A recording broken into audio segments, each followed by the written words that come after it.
Jimmy Spithill's Americans defending their crown against Peter Burling's New Zealanders.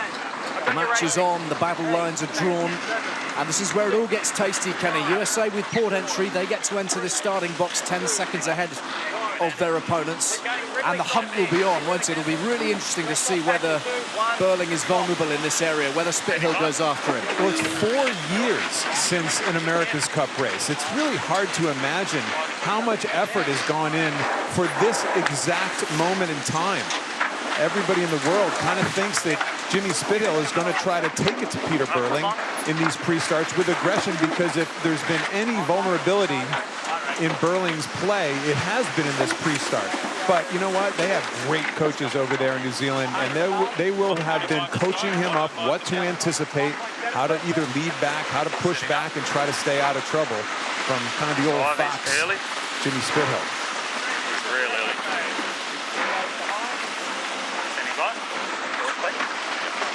The other thing to keep in mind, Ali, Oracle has been practice starting against Japan, but there's nothing like the real thing. So, you know, there's a little vulnerability in there as well. So a different dynamic to the match racing now that it is the match. The pressure that much greater, and so much strain and stress on each of these crews. These moments absolutely critical in the pre-start. And they're back early. Oracle led back very early back to the starting line. Still 48 seconds to kill, and look at how close they are to the start line. Any little cunning stunts by the New Zealanders. They have their option right now if they want to push and press and be the aggressors. Very good. There goes New Zealand trying to come in and possibly do a little bit of a hook.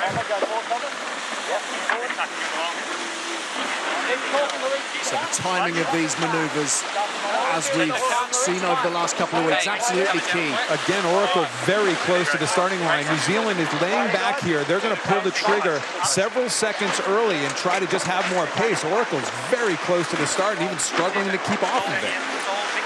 New Zealand's going to be going way faster at the start of this America's Cup if Burling does this right. So the Americans are away, but they have a penalty right at the outset. Jimmy Spithill has gone across that line too quick, and Peter Burling will be able to capitalize from here. So Burling actually just hung back there. He can just hang out right now. Oracle is going to have to slow down until they're 2 full boat lengths behind Emirates Team New Zealand. Unforced error from maybe the 2 weeks off, that little bit of unpractice. And that, the area that so many people felt the Americans would hold the edge in. That start line, the pre-start in itself, they felt that Burling was possibly weaker in that department. But it is the Kiwi boat, Emirates Team New Zealand, who are flying up on their foils towards Mark 1 and already reaching speeds of 30 knots plus. Mark's quite favoured at the bottom, but we'll just have a look and get down there. Pretty happy left at the moment, one job. So the penalty now wiped out by the Americans, but they're the ones playing catch-up. And the New Zealanders out in front at the first mark. Here's what the world has been looking for. We haven't had much of a speed test here so far, but the stability of tacking and jiving. We know Emirates Team New Zealand is very strong in this light breeze, and I think the breeze is down a little bit right now. We're down to about 9 knots. Let's see how Oracle competes in this jiving and tacking, these maneuvers, compared to the really sharp package that we've seen off of the Kiwi boat. So the first jibe from the Americans, peeling off towards the other side of the course from the New Zealanders. Look at that setup. Just look at that water. What a venue for top flight sport.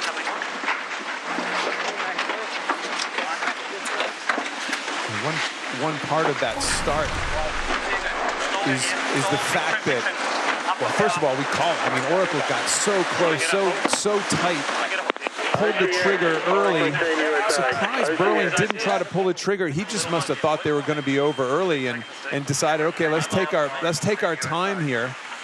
But one part, once you're over early, to just try to drop back 2 boat lengths is almost impossible. It's acceleration in light air is such a critical factor and such an unknown that Oracle really had a hard time staying in tight after burning that penalty off. Will be an earlier stack though, copy. It'll be right down out of it.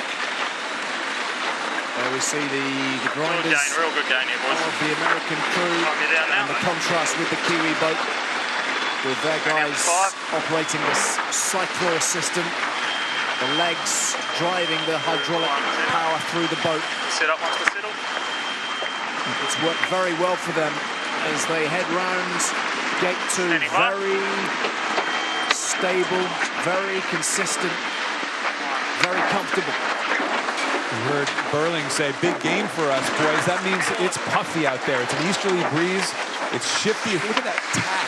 I mean, just almost flawless on the tack. It's just something we've seen on and on and on. We keep talking about it. Puffy, shifty conditions, though. Here we go. Oracle Team USA went from just behind to quite far behind in no time. Emirates Team New Zealand tacks early in order to kind of control the situation and stay in the same water in this puffy, shifty condition.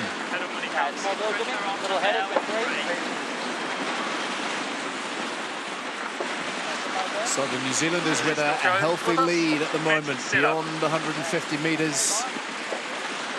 And seemingly enjoying themselves in these early exchanges. And it's been noticeable, hasn't it, Ken, how relaxed they've appeared, both on the water and indeed off it. I got to spend some time with them the other night. Most of their crew in just kind of a casual dinner setting, and you'd have thought they were going out for a Tuesday night race at their local yacht club. It's really something that I guess we shouldn't be surprised anymore. It's been a consistent theme through this whole event, and yeah, we just shouldn't be surprised.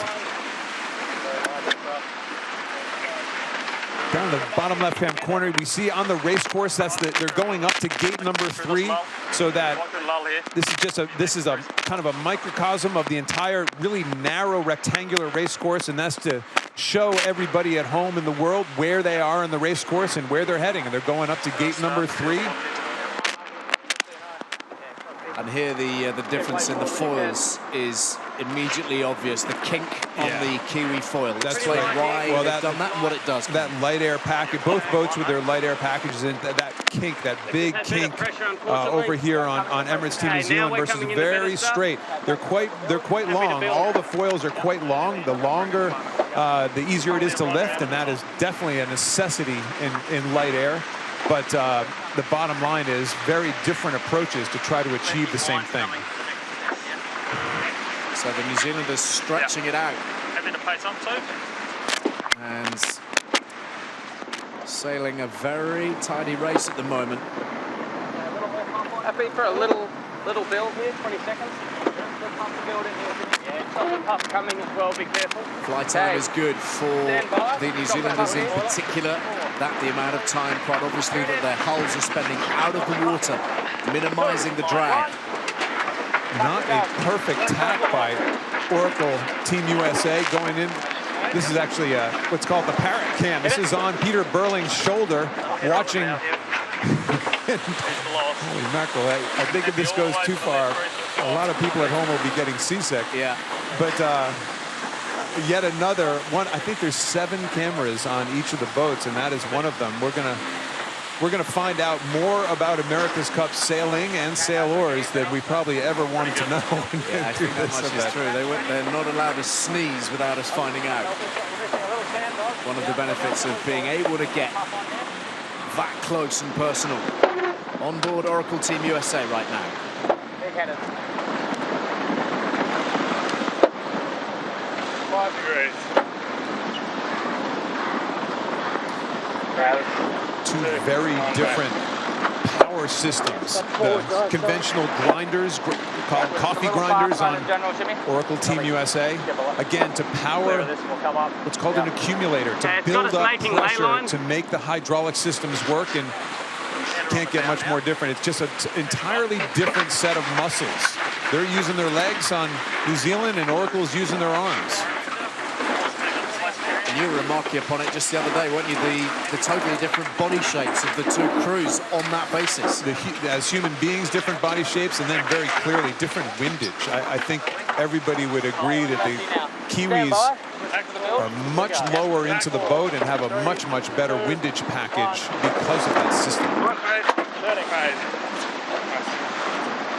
Keep pressing. Fine. Straight forward.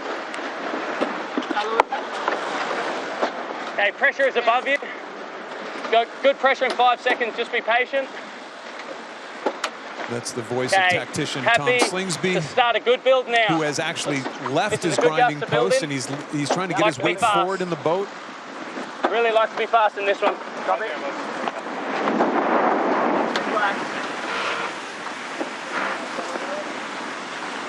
So every last nugget of information, absolutely key, that it's passed on between tactician coming and into a helmsman. really light patch in general.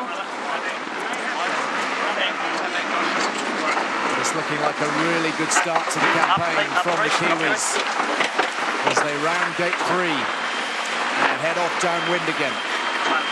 I've got us going all the way to boundary for pressure here, Pete. Boundary job. Yep, copy. Arms coming up. Yep. You hear the voice there of Blair Lower Tuke, coming up too. who is mic'd up, I believe, for the first time. So we haven't heard much from this group, and I think I'm going to go and Blair have a look, Pete, yours. Yep. probably has a little more tactical input than we've given anybody credit for. You heard him say, let's go right to the boundary on this jibe, and Copy. great to hear these guys communicating a little more. It makes our life easier. Don't go over it. Maybe diving back into this one. Yeah, let's stand by.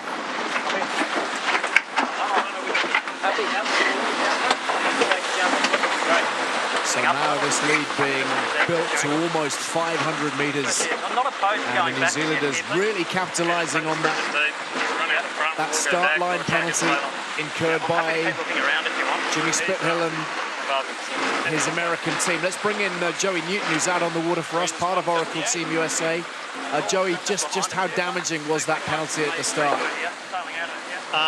Yeah, well, I mean, it put Oracle Team USA a little bit behind, and like Kenny was mentioning, it ends up being more than a couple of lengths, but that combined with the choice to split away at the first jibe, and then the race, it ended up being what you're seeing now. And the Kiwis are doing a really nice job of just staying in between Oracle Team USA and the next mark. And there's really, unless they make a big mistake, it's going to be pretty hard for them to find a way around. They're sailing well. You know, it's funny, Ali and Joey certainly has more experience right now than most of us in this stuff, but very often you love the first race of an America's Cup because you really get a feel for the boat speed. But because the boats have been so spread out, I'm not sure we've learned anything yet. Joey, have any trends that you see out there in the race course? Yeah, I mean, it's pretty hard to tell. Like you said, the boats have been a long way apart. It'd be hard to argue that the Kiwis are slow. They've done a nice job of extending, but this easterly breeze is super puffy. It's got a lot of geography to get over before it comes down on the water. So there's a lot of shifts, a lot of puffs, and that's probably a bigger factor than the boat speed on the water now.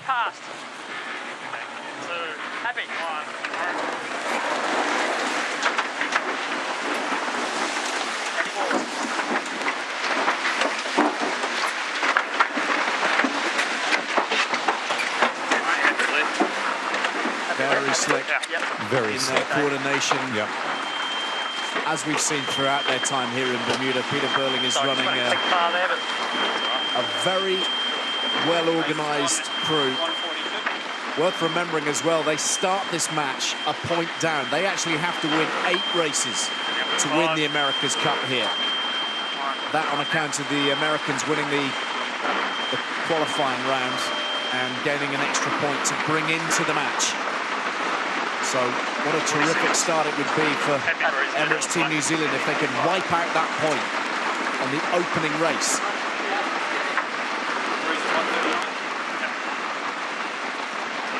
This place, this America's Cup Village, which has been purposely built, including the land that we're sitting on here in Bermuda, has done nothing but be spectacular, not only for us and for the racing itself, but for the literally hundreds of thousands of fans that have come through here. 3, 2, 1, here we go. Real soft here, Jimmy. Yeah, wait for us, boys. So here's a little Just split stay back for that's oil. happening right now. Emirates Team New Zealand rounded the other gate. They waited a little bit for their tack. If there's a chance to get back into the race right now, this may be it. Again, it's very shifty on the race course right now. Very puffy, very shifty, difficult for the tacticians. I am. My foot's on it. 1, go. Got it? Made.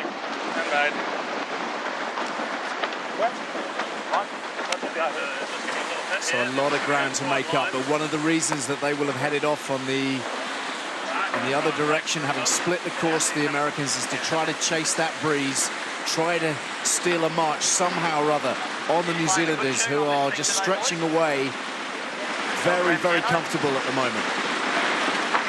Who's going to tell that kid he's in the first race of the America's Cup? Because clearly you can't see it on his face. It's just a quiet weekend drive. That's what it looks like. He's enjoying the view, and no doubt he'll be enjoying the one behind him in particular, with Jimmy Spithill miles further back. You've been calling it driving Miss Daisy, but I dare you to call any of those guys Miss Daisy.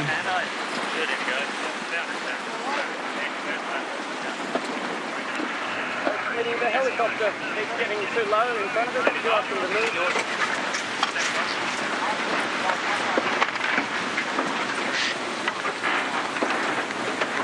Good pressure here.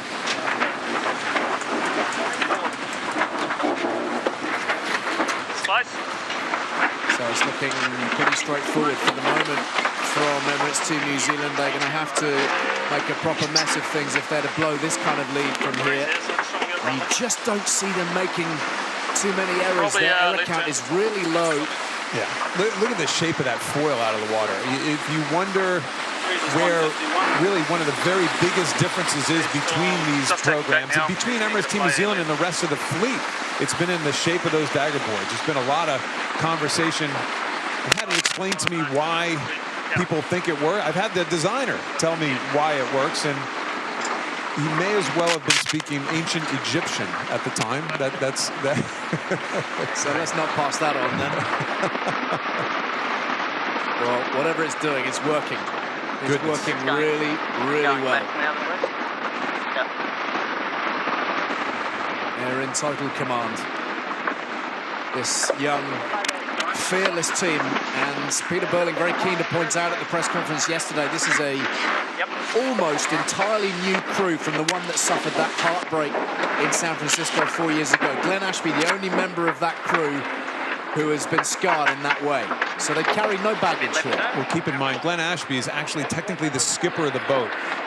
He's given a ton of credit, not just for the innovation that we see in this boat.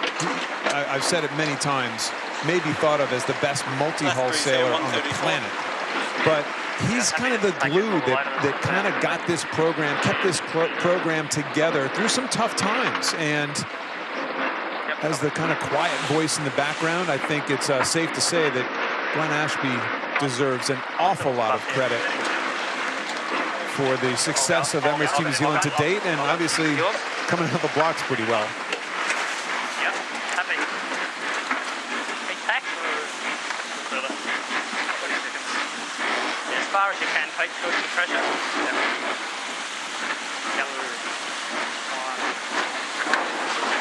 We've been watching Oracle Team USA tack and jibe. It doesn't look like they've had any really terrible maneuvers. That's not the best jibe by Emirates Team New Zealand there, but nothing seems glaring at this stage, although they are kind of sinking down in the water right now. And it's only about 7.5, 8 knots of breeze out there right now. I think they're slowing down to try to cause a bit of a issue with Emirates Team New Zealand. I wonder if they did that on purpose. They would be the lured boat, which is the right-of-way boat, but it is lighter air. You see these guys not even trying to foil right now. Let's go back out to Joey Newton. Joey, breeze dropping. Yeah, it seems to have, Ken. Just in the last 5 minutes, I thought both the boats were slowing down to sort of Jimmy was trying to engage the Kiwis, but it may have been that we're just seeing a real light spot up the top because you can see Team USA not even foiling upwind anymore. should be pretty good there. Yep, the wind speed has dropped away to around about 9 knots. There's Tom Slingsby. Take us or no? A little low now. Okay, we'll take. Well, hang on, something heading. Just hang on. dramatic has got to happen Pressure coming. on the part of the Americans Okay, here go if full weight.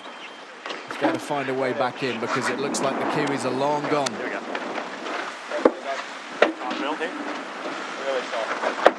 Ring rustiness. Nah, listen, in a fluky day like today, this group is not going to be happy, don't get me wrong, but at the same time, I think they've proven to the world that there's not a heck of a lot of panic in this group as well. So one race is one race. They'll regroup. They'll talk it through. I think Jimmy will be most frustrated with that starting line mistake and kind of timing.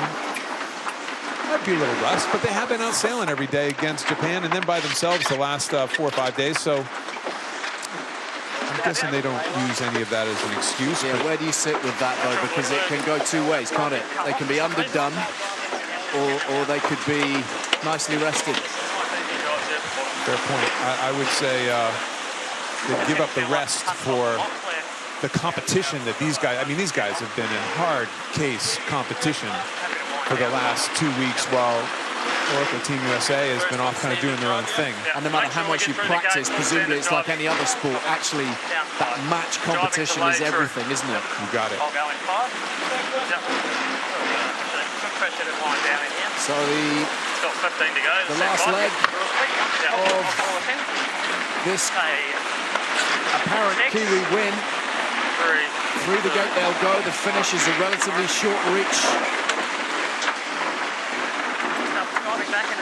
Coming closer and closer to the shore, and all those thousands of fans, they like to call this stadium racing, and you can see why.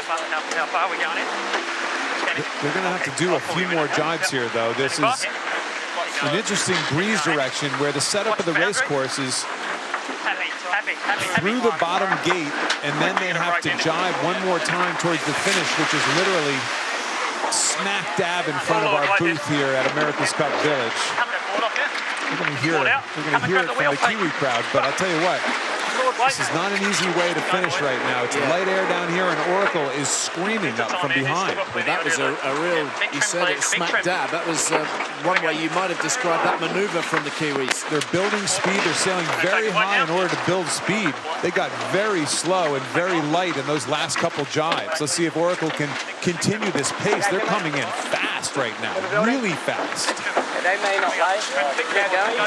So there is a sniff for the Americans, but it is only a small sniff at this point.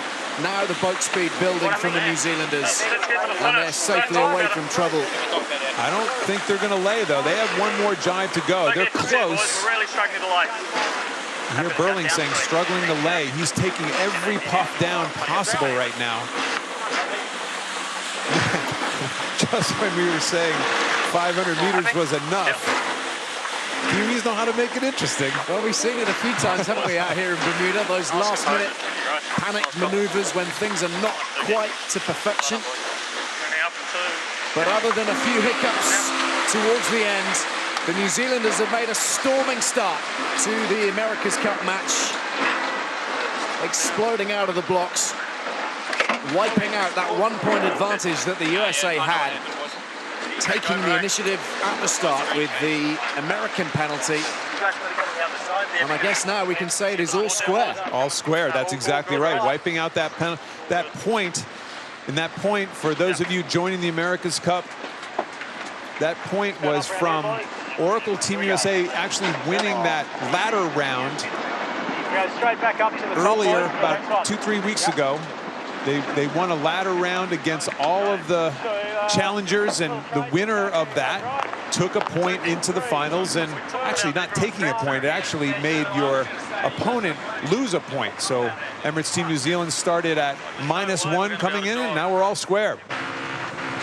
New Zealand with port entry this time around. So Peter Burling who was delighted. I think we could tell that from the interview. He was delighted that he was the guy who got across the start line in front. Exactly. He was the one at the first mark after all the talk, because there's been so much chat about his vulnerability at the start line. And I think that really meant a lot to him. He was asked that question, how many? 100,000 times? I mean, he got tired of that question. If we've ever seen him get a little feisty with any question, that was it. What's going to happen on the start? And I kind of proved that he may be learning something as we go along. So let's talk to Joey Newton, part of Oracle Team USA. He's out there on the water for us. Joey, what will that start in particular do to the dynamics of this pre-start now for Jimmy Spithill? I think not much, Ali. I mean, it was a pretty obvious error turning back to the line too early. He might have thought the breeze was a little bit lighter than it was, but it was just clearly a big mistake on his part. So I think he'll go back to his normal game. He'll have his normal time he turns around, and I think we'll see a much more even start this time. As the dance begins between the two boats, will they engage each other, or will they stay kind of separated like they did during that last pre-start?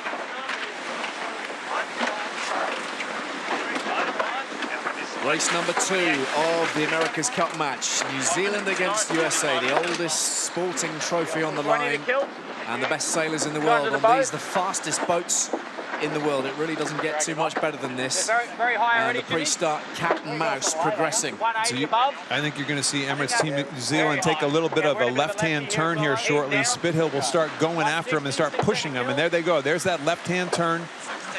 Spithill gaps right off.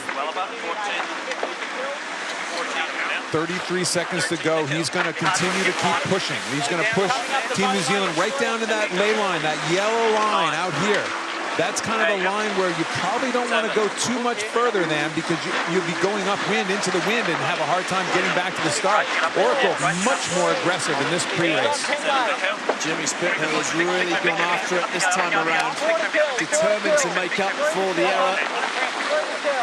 Peter Burling hot on his tail.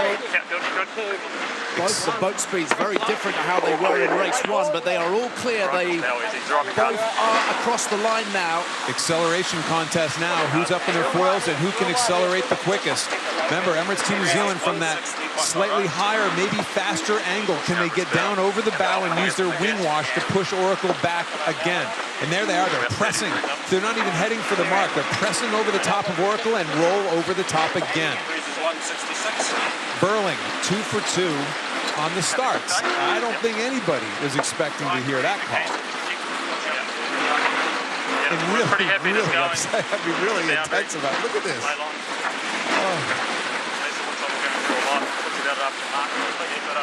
Well, it's just as if it's the most natural thing in the world to him right now to be in charge of this flying machine at nearly 30 knots of speed, leading the veteran Jimmy Spithill up to mark number 1.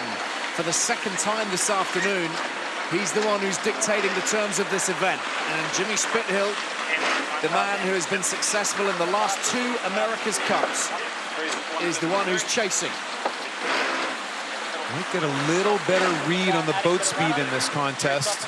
They're rounding at similar boat speeds at similar times, probably in similar puffs. You know, that again, that dark water, they're aiming for the dark water. That means that's wind speed. Okay, let's stand by. Better wind speed. Equalize. Okay, happy? Critical first jibe. 1. Very light, Tommy. Very light. Got no depth, okay? Put it in when you can. As ever here, the key element, the smoothness of the maneuver, to minimize the drag and make sure that the boat speed stays as consistent as possible. But I think we saw a 3 or 4 knot speed difference in that jibe. And look at Emirates Team New Zealand carries that speed difference into all of a sudden 130-meter lead. Probably a ley line. We look in the lower left corner. They're probably zooming in on ley line into this bottom gate. Oracle will look for a split most likely at the bottom gate, at gate number 2. So the ley line, those 2 yellow lines to each side of the screen, which gives you a good indicator as to the best possible path to make the gate in 1 without further maneuvers. Might be an early take. He does. Wow, New Zealand is absolutely tearing it up at the moment. Right, both sides of the line. Sits up. They're all on their Code 1 jibs today, lighter air jibs. This is the biggest headsail that either boat can possibly carry. They're one design jib, so all the sails for the first time in history are actually one design. Exactly the same shape, size, and mold. 2, 1, here we go. There's no difference there. We're close here, boys. Okay. A little further. The We're going to attack Americans early having to here. play catch up. Stand by. And this was not really part of the game plan. 3, 2, Not part of theirs anyway. Standing by. 3.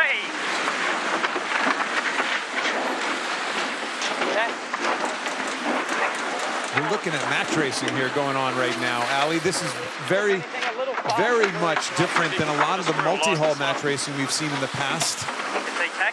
Boats tacking on each other. You know, this is much more classic match racing that guys like Joey Newton and I have done over the years, especially in monohulls. Joey, we saw that other red and black boat from New Zealand look pretty quick on that first run. Yeah, that's right. It'd be hard to argue they were going slower down that first run. They had a really nice jibe and a really nice mode straight into the left-hand mark. So yeah, they stretched out pretty quickly in that one. I wonder how much angst and concern there is in American ranks right now after these early skirmishes, Ken. They're already beginning to think, wow, okay, we've got a bit of an issue here. We've got a New Zealand team who look to be on top of their game in a very quick boat. There's no doubt about that, especially we all thought in lighter air they'd be good. I'm not so sure we thought they'd be this good. A little more breeze maybe forecast for tomorrow. And by the way, this race isn't over yet, but from what we've seen so far, Kiwi fans around the world are kind of licking their chops.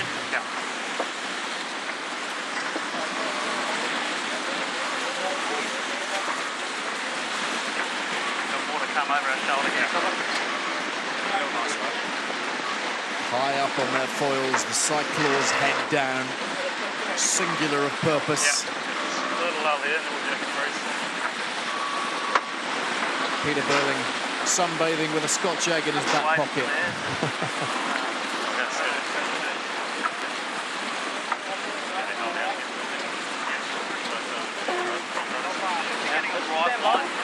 Just pure boat speed right now. It could be a little more wind pressure out on the race course where they are, but true wind direction, a little more of a right-hand shift. Really good pressure here, boys. Really good pressure. Here we go. You always say to me that the VMG, the bottom number in those blocks, is the key one. Just explain that for people new to the sport. Well, it's hard to, when a boat tacks or jibes, all these numbers get a little skewed, but prior to Oracle actually tacking right there, you just saw all the numbers in New Zealand's favor. They were in a better right-hand wind shift.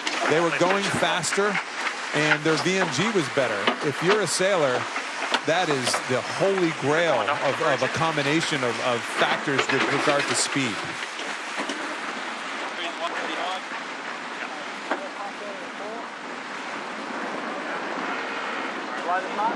In general, I think we're going to sail a bit faster. Looking like a pretty significant one. Just a little. I think we're sailing quite a bit higher and slower. Real light here, guys. The pressure looks the other way.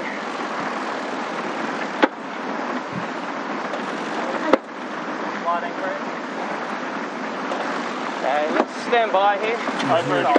Slingsby talking about higher and faster. Give it a touch and go. What's higher and slower, that's a mode. They can change their modes on the boat as to how they want to sail the boat upwind. Higher meaning closer to the wind and a little bit slower in boat speed, or lower and a little bit faster away from the boat speed. It seems like the Kiwis are doing whatever they want at will in those radical turns sometimes. Just another super quick tack. The way they throw those bows round in double quick time, and yet they're bang on the ley line. They're heading for gate 3. They're moving at 25 knots. They're going as well in the Kiwi world, seemingly. They're going to loop right around that mark right there and just extend big time, just on really good tactics. And they're going faster. Watch them come screaming into this top gate. they're going to have another 500-meter lead here in no time.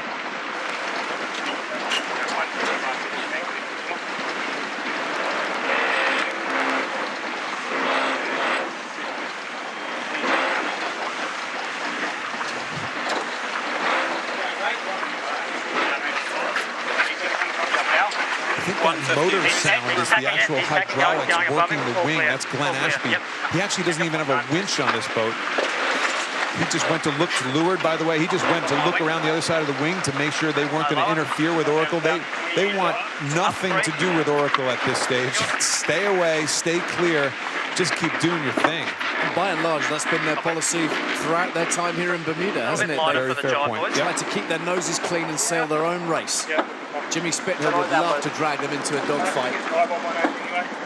Pressure's above you, lifting pressure. Got in 5 seconds.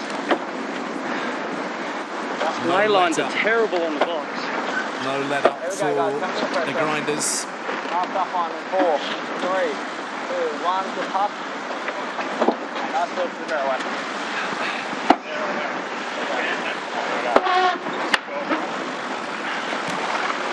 Maybe go back out to Joey Newton. There's nothing that appears obvious to us looking at the screen, Joey. Is there anything that appears obvious to you on the water? This is a pretty big discrepancy.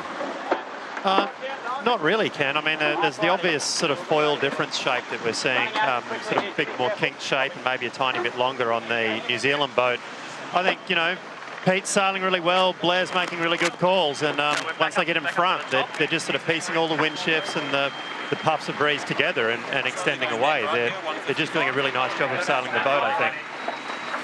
Through this entire series, and Joey, thank you for that. Through this entire series, since race number 1 of those ladder rounds early on, Team New Zealand has not lost a race that they have been ahead at mark number 1. 30 seconds to bow. Drive, sorry. Yep. Softer on that bow, copy? Yep. And what's the numbers say? Yeah, numbers are good. On board with Team New Zealand. And it's usually minimal, the conversation, but it's clipped, it's precise, and it's just exactly what everybody needs and nothing more. That is the sign of a well-oiled machine, my friend. That is exactly how you want it on any sailboat, for that matter, not just an America's Cup foiling catamaran. Pressure over our shoulder, though.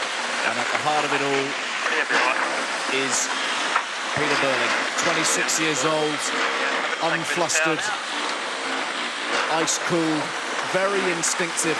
And I was reading a fascinating piece about him, Ken, in one of the newspapers from New Zealand, which was just talking about his real natural feel for any kind of race course, his ability to spot wind shifts, to just be in the right place at the right time. I do a lot of offshore racing. Let's make sure he doesn't go into offshore racing. Put a blanket ban on him. Extend your career another few years, Kenny. This is dominant, huh? This is just fully dominant right now.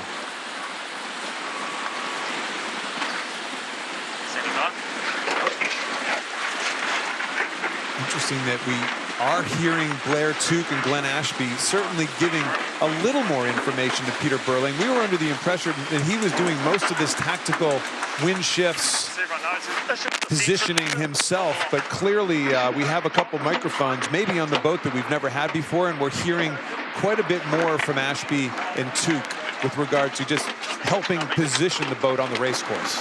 Yeah, 107. Slowly up on the breeze here.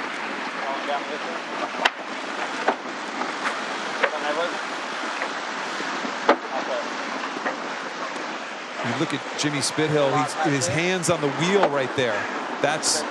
He's actually moving the foils fore and aft with those twist grips on the steering wheels in order to control the flight of the boat.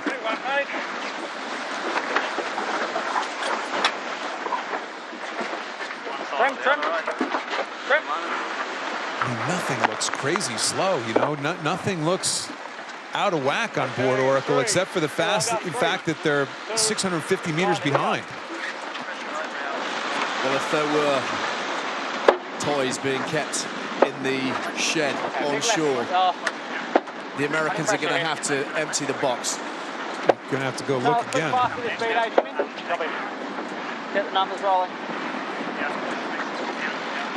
Always difficult to try to establish exactly what is kept up anybody's sleeve at any given moment in the America's Cup campaign, but you would expect that if there were new little details and adaptability to their design, they would have done all that in advance of today. Especially this light air forecast has been in the mix for a long, long time. For, you know, for as far out as the weather forecast really can be very accurate. And they've known exactly what's coming, so you would never think they're keeping anything back. Not a perfect tack. They didn't get the board down early enough for Emirates Team New Zealand. Kind of a rare, unperfect, if that's a word, unperfect tack from Emirates Team New Zealand. Imperfect. Imperfect, unperfect. Is the difference between American English and English?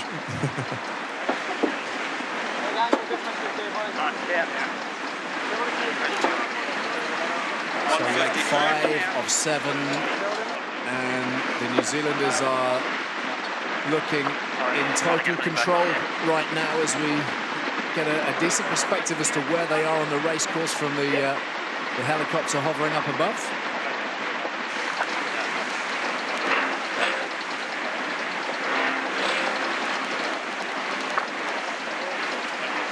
Just look at these VMG numbers again. Even though they're on opposite tacks, they're both settled in. New Zealand is a little out of whack right now because they're on what's called the headed side of a wind shift. Angled away from the line. These VMGs, when the two boats line back up again, these VMG numbers are super critical. You've got to imagine all the teams are watching it, or all the players from each of these teams are watching it very closely. Just to be clear, the VMG, the combination between boat speed and angle. Correct. And the wind direction has a big, is a variable obviously involved there, but it's how close to the wind and how fast you're going. You can go closer to the wind and slower. You can go further away from the wind and faster. The VMG is that perfect combination between the two. Coming up here. Got no can. Yep. Kiwis, because of the narrowness of the race course, every once in a while you're kind of forced into a wind shift that you really don't want to be on. I think the Kiwis have been headed a little bit on both sides in the last 2-3 minutes. Headed meaning not the perfect wind shift, and Oracle's got it back to 300 meters. They've almost halved the distance in a very short period of time based on the wind strength. Shifty out there. Very, very shifty in the wind.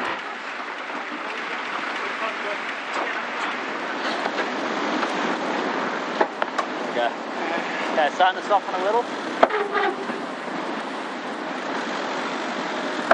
Mark, you like slingers? Clawing their way back into this contest, the Americans. Tom Slingsby is looking at a I don't think probably has an instrument right there that is helping him tell what the wind direction is. He's looking on the water for the dark spots, and he's probably using that instrument in his hand in order to help him figure out is the true wind direction, is the wind direction working for them or against them? Copy. Okay, get a building here, Jimmy. A little further. Okay, stand by. Good numbers here, Jimmy. Big trim, big trim. It's going to be a foiler. 4, 3, 2, 1. Turn it. Big gains here, guys. High groove. Actually, VMG. They're helping us out there, right? VMG, which means they just go normal. Sometimes you say high groove because there's a puff to weather of you, which means closer to the wind. Sometimes the puff is right in front of you. You want to leg into it. Huge gains on this wind shift on the last 3 or 4 minutes from just wind shifts. Really well done by Slingsby. This is all of a sudden a boat race. Well, they were thrilled with that last foiling tack, weren't they? And look, they are gaining all the time on the Kiwis. Kiwis better get up on their foils quick. If there's an overlap here, they're in big trouble. Oracle will have the right of way. They just barely get up on their foils on time. Barely.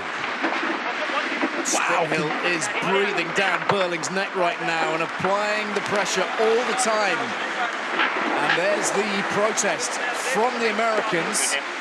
So we await the decision from the chief umpire, Richard Slater. Will the Kiwis be a penalty down? No, they will not. They're free to go. But this is game on. We were calling that the wind shift seems to be out of sorts for Emirates Team New Zealand from about halfway up that leg on. And sure enough, big shifts. But Oracle gets very slow in their jibe down to 8 knots, and the Kiwis are going 18. So all of a sudden, they get back in the race and just have a bad jibe, a super slow jibe. Oh, disappointment for Oracle Team USA fans. Pressure's coming back. Okay, ready, Langer? Standard, Judge. What a crushing blow after all that hard work, reeling in the Kiwis. Now all of a sudden they're 350 meters further back.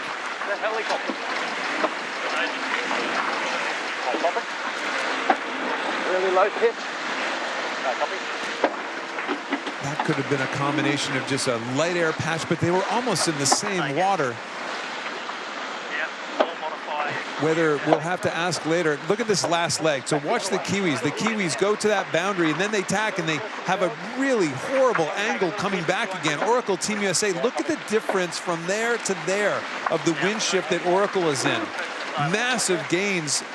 And sure enough, the same thing again. Oracle comes back at them in a wonderful wind shift.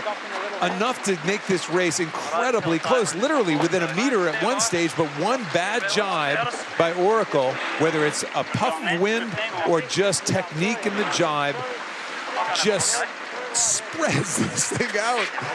They lost almost 300 meters in a jibe. Any sailor would think that's like literally impossible, but welcome to foiling catamaran sailing.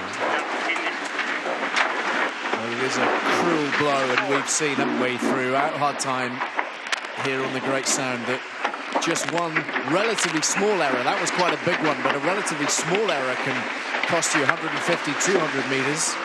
This one much more costly than that for Jimmy Spithill. A wonderful number by all of our folks back in the truck to figure out how many meters lost in that one jibe. That's going to go in the history books, I think. That is the new sailing that we are becoming more accustomed to all the time. Copy. Okay, 10 away, boys. 5. I'm going to guess they do this last little bit into the finish much better than they did the first time around. Better lay line through the gate.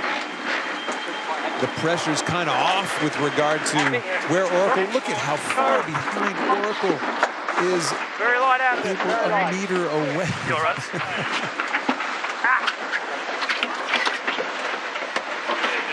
Still the Cyclones put it in. Every last ounce of their being is being left out there on the racetrack, but it is all paying off because they are having quite the day, the New Zealanders. They're through the last gate. They are tearing up towards the finish line. As we've said many times, put the brakes on quick, boys, or you're going to be in somebody's rum drink very, very shortly. What a day for Peter Burling and Emirates Team New Zealand. What a start to their match. A blistering opening, laying down the gauntlet to the Americans. It is shaping up to be a brilliant duel, but the Kiwis have torn it up today. 2 wins from 2. They need 6 more wins and the trophy will be theirs, but they have started in the best possible fashion. That is Kiwi jubilance like we've never seen before. A couple of handshakes and a nice job, and that's all you're going to see out of these guys, I guarantee it. I'll tell you what, the job has only really just begun. We're doing 50 BMG. We're just going.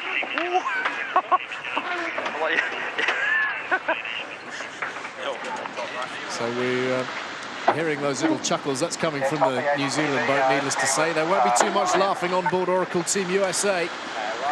A chastening afternoon here in Bermuda for Jimmy Spithill and the rest of his crew. Wondering how that went so badly, so fast up at that last gate. What was a miraculous comeback turns into really, unfortunately, a shocking defeat. That's going to be a disappointed group.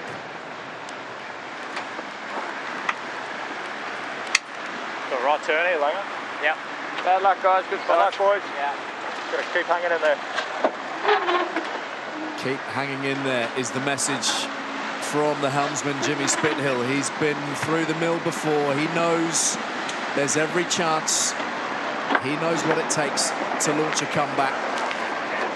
Think back just 4 years ago, of course, the best and biggest of them all, the most dramatic of them all. We're not at that stage, but the Kiwis have got their noses in front here on the Great Sound, and the Americans now have it all to do.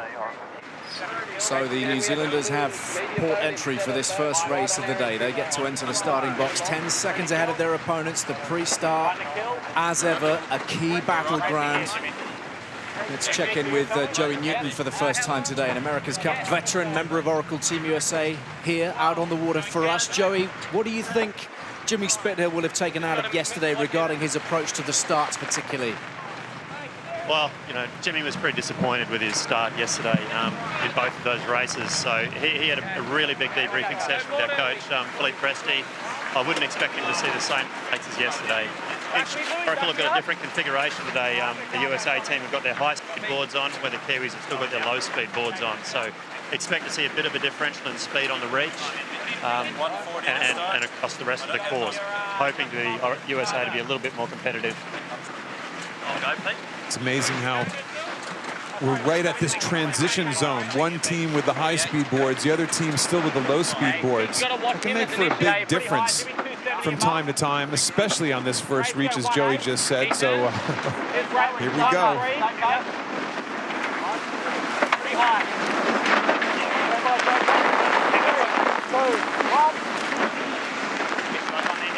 He's up hard.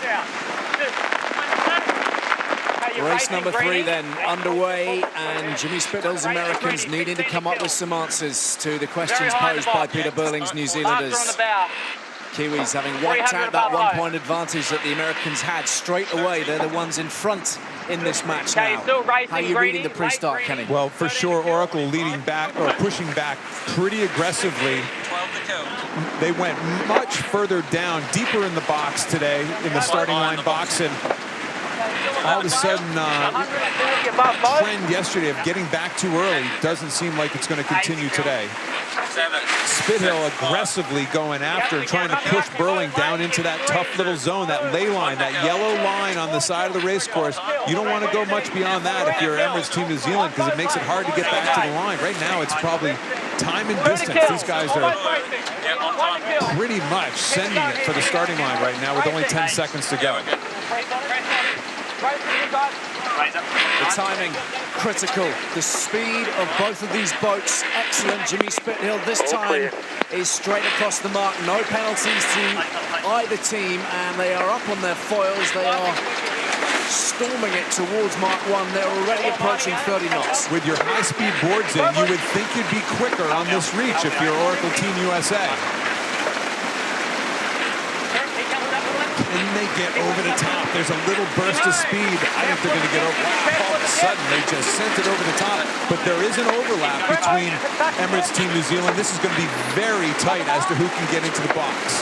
And the New Zealanders have put in the protest against Oracle Team USA. There is no penalty. Jimmy Spithill is free to go as they turn around Mark 1 and head downwind for the first time in the race, and 40 knots of boat speed from the American team. It is an impressive statistic so early on.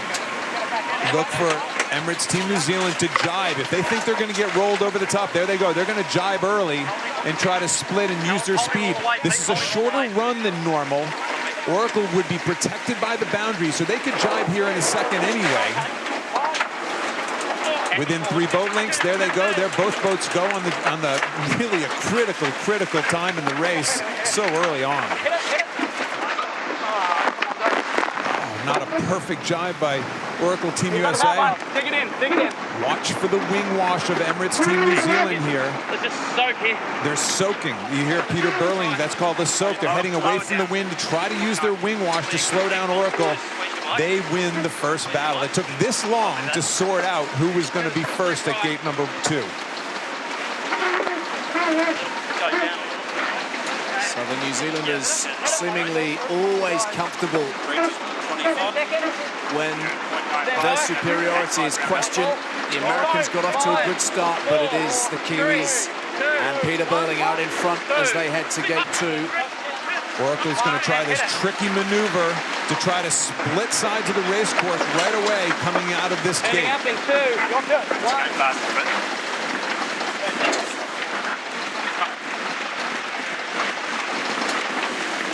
So a split course. Lower down, 0.9, please. Breeze at 118. Kiwis flying off at 5-6 knots quicker than their opposition at this point. Gap has narrowed a little now. Go.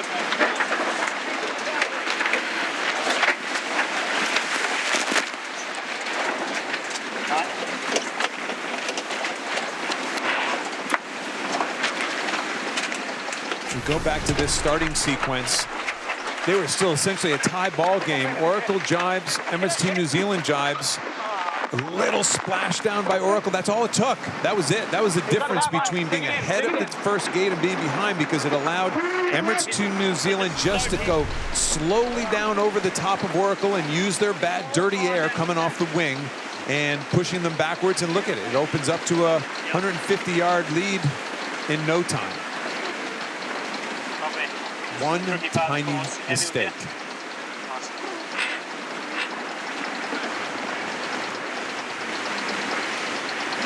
Well, the Cyclaws are head down and just trying to pump as much energy through the system as they can. Power up the boat. Everything needs to be manipulated by that hydraulic power. 11 to 12 knots of wind speed right now, which you would imagine would be good for Oracle. But boy, oh boy, you look out on the race course and Tell you what, that wasn't too far away from being pretty disastrous from the Americans. There was a big slip as they switched sides there. carbon fiber is not very cushioned.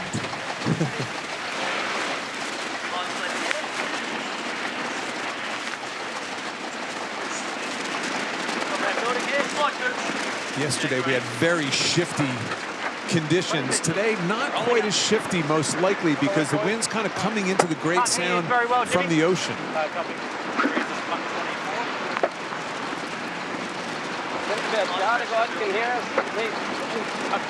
Up on the foils for the entirety of the race, these two. But it is the Kiwis who are flying at the moment. Let's bring in Joey Newton, part of Oracle Team USA. Joey, is history repeating itself out there today? Yeah, seems a little like it, Ali. There was just that one little mistake that Oracle made in that drive that you guys are talking about that sort of cost them the bottom mark. They split the other way, and Kiwis got a nice little shift. And what you're seeing is the lead now. The Kiwis sailing very well, though. They're sort of attacking in the right spots. It's going to be hard to overtake them unless they make a mistake. I think technically, Ali, the Kiwis were ahead at that first mark, so I'm going to stick with that as for being that 100% number of never being passed in any race in this entire event so far is really incredible. That's a fast boat. We always say a fast boat's a tactician's best friend, and it's a fast boat. Worth having another look at these foils, because there was a lot of chat about whether the Americans would actually try to tweak their foils and put a different style of tip on to assist their progress today. Yeah, we'll bring Joey back in, but not only did they tweak their foil, they just changed them. They put their heavy air foils in. So Joey, we must be right at that trade-off between high speed and low speed boards for you guys for Oracle Team USA. Yeah, that's right. We're actually we're pretty comfortable into our high speed boards in this much breeze. The Kiwis seem to take their low speed boards up the range a little bit. So their low speed boards are aimed at a slightly higher wind speed. And as we saw in the race yesterday when it got really light and Oracle gained a lot, that was obviously below their board's threshold. High-speed boards should be a little quicker today for us, but the Kiwis have a pretty nice habit of being able to get their low-speed boards to work, and they're doing a great job with them at the moment. It's a nice habit to find. Oh, boy. Kimmy, gotta go. Got no comms. Here, Tom Slingsby on board, the tactician, saying, Jimmy, we got to go. I think that's because they're close to the ley line for the gate, but I'm not so sure they were. Very interesting. If they're going to actually be able to lay the gate, they tacked well early of the boundary. You wonder if they're going to be able to make it through on just one tack. Again, you want to minimize these maneuvers. It looks like they're close to that left-hand side of the gate.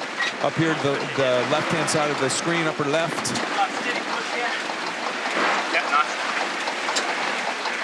Round the gate, and again, this smooth manoeuvring, which has become their trademark. The New Zealanders comfortable in their lead, seemingly. They don't lay the gate. This is a kind of a costly maneuver here. They tacked early. They weren't to the boundary and didn't make it through, so had to do one more tack.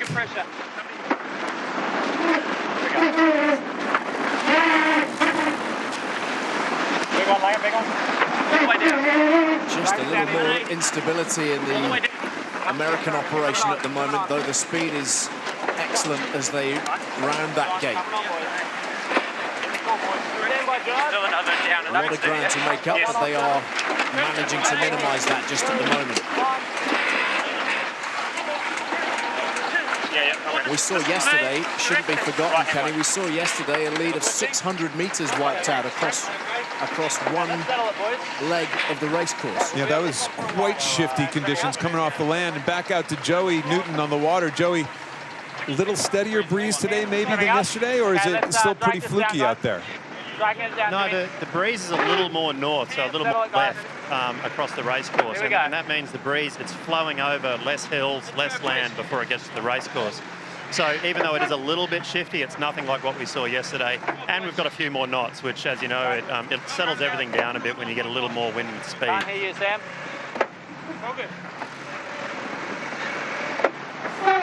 You look at the Kiwi line. The Kiwi line seems to be just a little more what we call open, or they're sailing deeper angles. They're sailing a lower angle possibly than Oracle Team USA, who's up here just trying desperately to do anything to get back into the race. It's a big lead.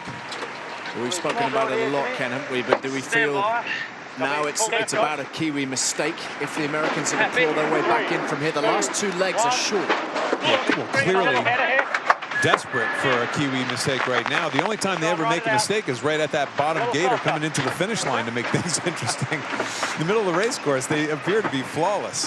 Holy mackerel. To the left of your screen is our parrot cam, which is sitting on Jimmy Spithill's shoulder. Big one and twist down. Yeah.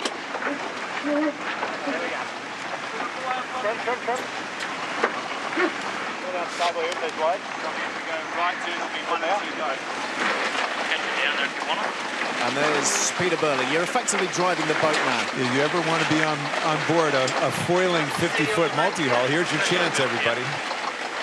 Right breeze. Happy just to keep it fast around here and get into a meet a bit more. Copy. That's 5 away. For sure, we've heard more chatter out of Glenn Ashby and Blair Tuke as we've entered this final round. I think it's just kind of a positioning of where all the microphones are. All of a sudden, we're just hearing a little more chatter from these guys, but not a lot. Yeah, everything's relative. Yeah, everything's relative, exactly. Anything is good for us at this stage, isn't it? We just want to hear what these guys are thinking, what they're talking about, what their strategy is. So Burling looking calm as ever. Glenn Ashby playing on his Xbox in front, trimming the wing. No winches, all hydraulic from a wing trim standpoint. We'll hope to kind of stick our noses into his cockpit here at some stage. Hey boys, that's 5 seconds here. 3, 2, 1, here we go.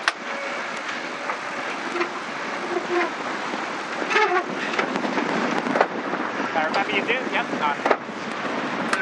That's from our drone out in the race course, Ali. We got cameras in all directions here right now.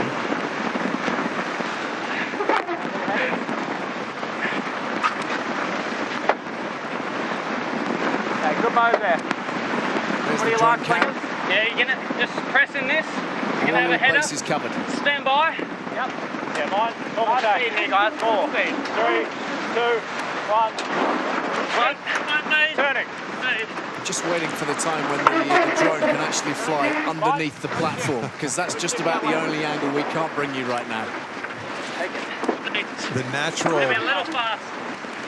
progression going upwind as the boat ahead rounds that bottom gate, starts going upwind. They're going slower, so the lead tends to shrink a little bit as the boats go upwind, and then of course the boat ahead gets that opportunity to take off and use the downwind speed once they get around the top gate. Not the best tack by Emirates Team New Zealand there.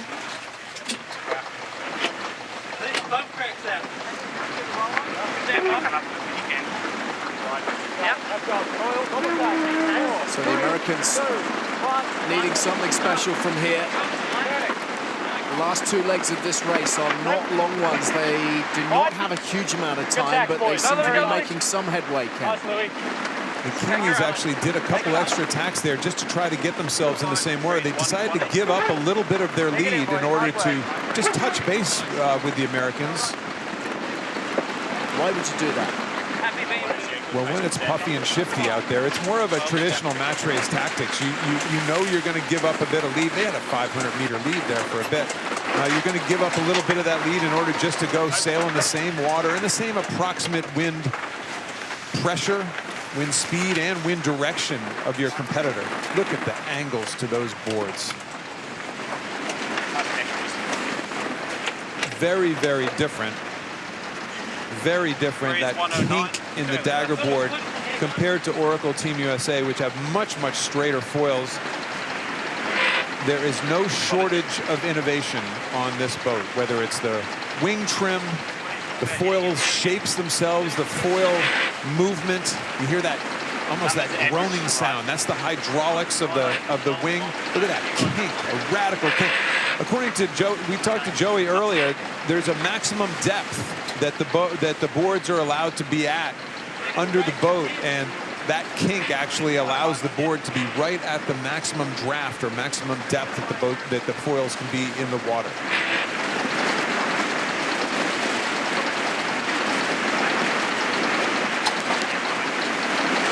Breeze 118. So this is interesting to see the heart rates of some of the individuals involved. Josh Jr. up towards 90%, but I have a feeling these cyclors are able to generate the power just a little bit easier than the traditional grinders. The Americans obviously have a hybrid system. They've got one bike in the back. It's going to be something that we'll keep a close eye on over the course of the next week or so, because we'll get a proper read on it. Once we've seen more races, we can analyze that data a little bit more clearly. Can't hear you, Jimmy, at all. Okay, copy. Sam, when we set up, just fucking go preset. Apologies for the language. A little frustration right now, I think, just in general on the American boat. They're not used to losing races, first of all. Pretty nice there, Langer. Yeah. Come in there.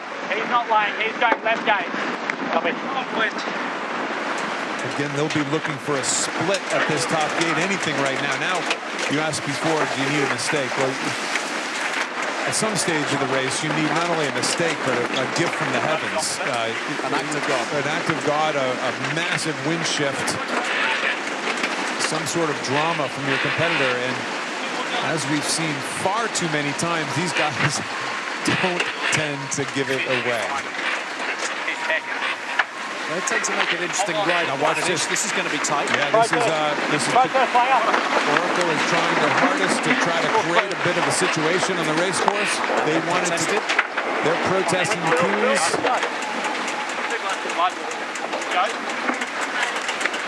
You wonder if Oracle tacked into that position to try to create a setup. That's kind of old school tactics as well. No harm, no foul. The umpires thought the Kiwis did everything possible to get out of the way. To be honest, I'm not even sure why they would have pushed the button there. That was it. They were the boat tacking. Probably a degree of desperation at this point. They are so far back, and the Kiwis are heading up to the final mark, and then there will just be the reach to the finish. And the Americans at the moment cannot buy a race win. Goodness. This is looking ominous. Not many people predicted this sort of domination, and this is absolute domination at this stage. 3, 2, 1. Don't breathe, boys. Twisting and hit it. Go, Louis, go, Louis.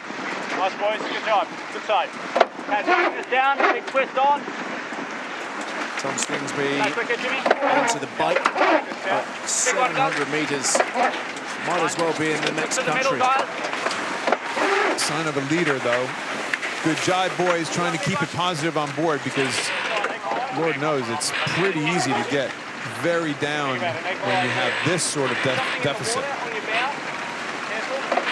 So this the final mark that the Kiwis have to navigate their way around. They are on the reach now to the finish. It's a pretty long reach today. Yesterday it had that quick little jog, almost a continuation of downwind, of going downwind. Today is very different. They're rounding a mark and they are screaming towards the finish line. They're probably tired of me saying this, but today it's just a pretty solid pitching wedge or so to the finish line.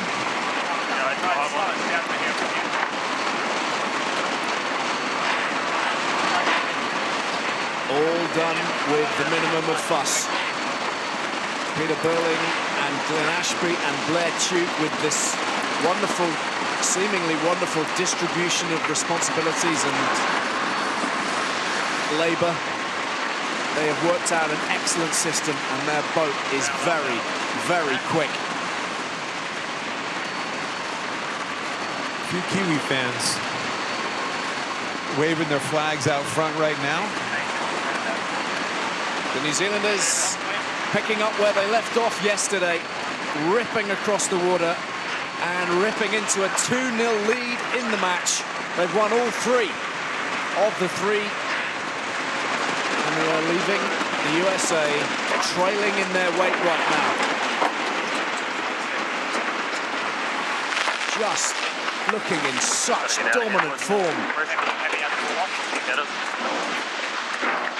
They've plowed their own furrow. They have done their own thing. They have trained in New Zealand away from the majority of the rest of the fleet. And they have been innovating. They have been coming up with a plan, and now they're executing it. Look at the port rudder. Grab the dive gear. Your right turn. This is going to be a very uncomfortable last ride in for Jimmy Spithill and his crew. They would have been hoping to have at least remedied some of their problems overnight. It seems they are right up against it. 3 races in a row, right? Especially as the breeze came up today. I think everybody, at least around Bermuda right now, America's Cup veterans and pundits and all involved, thought the extra bit of breeze would be good for Oracle. So USA with port entry this time for the last race of the day, race number 4. And maybe the tactics will be a little more aggressive here from the Americans if Joey Newton is to be believed. New Zealanders have done a really good job, though, Kenny, haven't they? Not just in the pre-starts, but in the races as a whole, of essentially staying out of trouble, staying clear of the paws of Jimmy Spithill, staying out of reach. That's a very fair point, and that's exactly right. The pause, that big, you know, you mentioned that the kind of the taunting. Jimmy, it's very clear he kind of likes playing the mind games a little bit. Well, either Burling is deaf and doesn't hear it, or he just simply doesn't care. Here, as we're saying this, you see Emirates Team New Zealand on the left-hand side of the picture right now, going very slow. Either they got a problem or had a really, really bad jibe. I'm not sure which.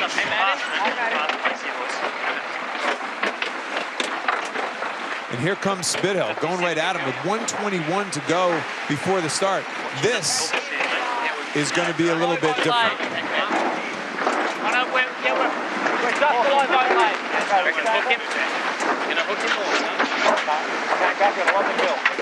Race number 4 of the America's Cup match. USA against New Zealand. Spithill against Burling. The defenders in some trouble. Last chance today for them to rescue this situation and spend their next few days rather more free of angst and worry. Emirates Team New Zealand entered this start line box and immediately had either a bad jibe or a mechanical problem.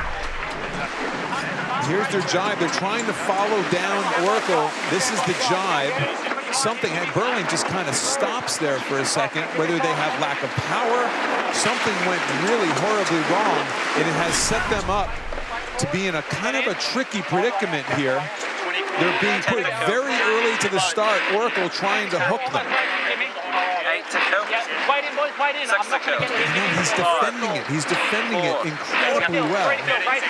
He was really in a tough spot, and Emirates Team New Zealand could be in a good position coming off this line. Incredible comeback in this pre-start by Emirates Team New Zealand.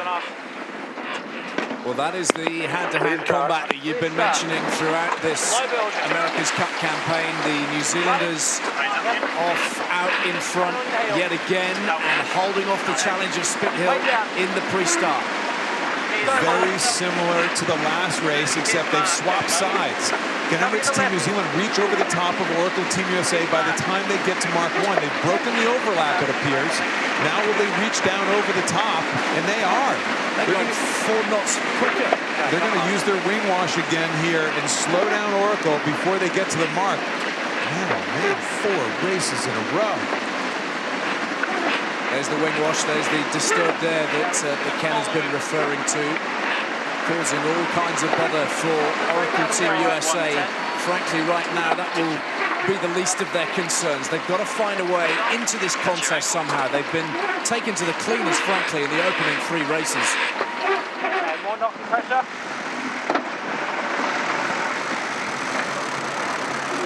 Being put to the test. Jimmy Spithill was expecting the battle of his life, as he explained in the pre-match press conference. He's in it. He's in the thick of it right now. Very similar to race number 1 with almost identical boat speeds going downwind.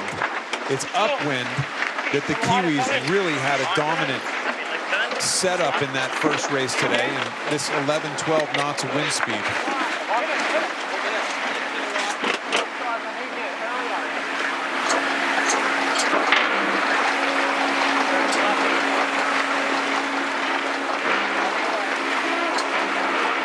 Consistently a couple of knots quicker. Upwind, downwind, doesn't seem to make too much of a difference to them. And the Americans have to find a way to negate that.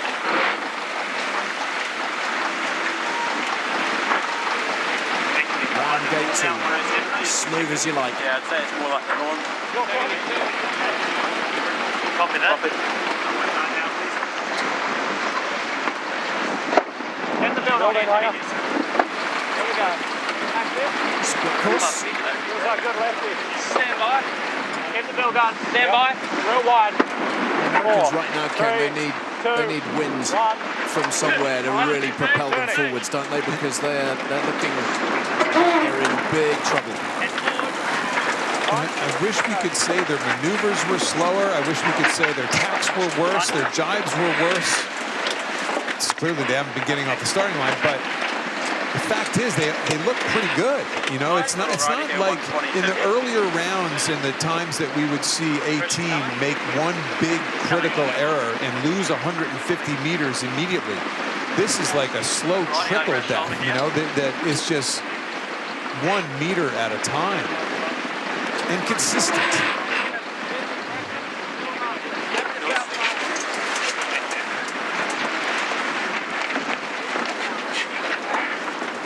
Kiwis will tack to stay in the same water again. They're going to give up a little bit of their lead, not go all the way to the boundary, tack in the middle of the race course, and only slow down to 19 knots in the middle of that tack. So you can tack as much as you want if you're only going to slow down at 19 knots. Give it the rumble on, it's starting to go right. 200, Tommy. Copy, yeah. Keep charging the cap. Kyle Langford, the wing trimmer, and Tommy Slingsby, the commentators on board.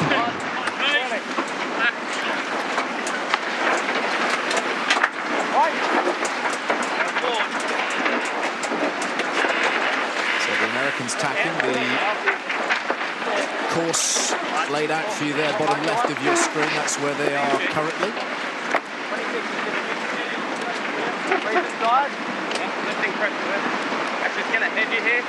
A bit of a match race going on here, Ali, where Emirates Team New Zealand is now kind of tacked in a fairly traditional match racing position on top of Oracle Team USA. We look at these boats, and this has been consistent, whether Emirates Team New Zealand was sailing against Artemis or against Oracle. The Kiwis just look like they point higher all the time. And we're going to try to get a visual here in a minute. Okay, boys, 4, 3, 2, 1. It shows just that angle difference. It's something, as a sailor, we love the fact that you can point higher than another boat. You wouldn't think it would be a big deal in foiling catamarans that are going 25, 27 knots upwind, but any little advantage, that VMG advantage that I've been trying to train you about, it's not very easy to do. It's a slightly complicated thing, isn't it? Yeah. The boat's velocity in the direction of your destination, essentially. That's not bad. We're trying different phrases all the time. That's not bad. Getting there. Yeah. It's like they're low. But the angles, I think, are relatively straightforward. Light patch here. Because if you can get a sharper angle up to the gate, then you're making more ground up the course, aren't you, per maneuver? Every time we talk about this and how the Kiwis are dominating, then you go down to the bottom of each of the sides here, and USA is actually going better as VMG upwind. They might be in a little bit more breeze. 122. 4, 3, 2, 1. Here comes another tack from Oracle Team USA. Again, they've been really good on the tacks. They've been really solid on the maneuvers. I'm going to guess that they're really pleased with how those are going. Yeah, we go back with him. Let's go back out to Joey Newton for a second on the water. And Joey, the maneuvers look great. The tacks look great. The jibes look, for the most part, great. Just a little off the pace. Yeah, it's certainly what it looks like, Ken. Kiwis again at pretty slippery downwind. I think USA paid a little bit to split at the bottom, and then they've just been hanging in there upwind. But the Kiwis doing a really nice job of just tacking in the right spot, spending a little bit of their lead early on to get in between Oracle and the marks, but now they're just tacking in the right spot. They're finding the shifts and a bit more breeze and tacking on them, and that's what's helping them extend so much. Ali, when the boat ahead plays the wind shifts correctly, even if they're in an even boat, you're not going to pass them. That's the bottom line, and Joey's exactly right. They're just tacking in the right spot. They're minimizing their maneuvers. They're playing match race games and tacking on the other boat when they need to, and then they're splitting away from them here and minimizing a tack coming into the weather mark. So it's a bit textbook right now, to be honest. It's clinical at this stage for Emirates Team New Zealand. And that seems to me to be a very good adjective to describe this man, Peter Burling. He is clinical, he is cool, but he's instinctive as well. You can see him checking, seeing where the wind shifts may be, seeing what the best path might be all the time, eyes up. Very natural sailor. Everybody involved in this sport says what a natural talent he has for it. Started out, of course, in the Red Bull Youth America's Cup, came up through that program.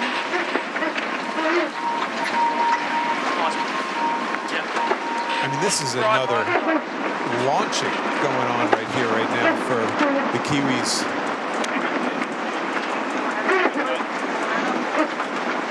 I guess we mentioned earlier that for Oracle, this is a big race because you don't want to go into essentially what's like a bye week, you know, but a week off, 5 days off on such a downer. But at the same time, they might be thinking, whoa, back to the drawing board here, and which is in its own way kind of shocking. You would have thought that after the last 2 weeks they had to develop their boat, they would have come out ready to start to do some thrashing, but they are clearly not the faster boat here, and the faster boat always wins the America's Cup.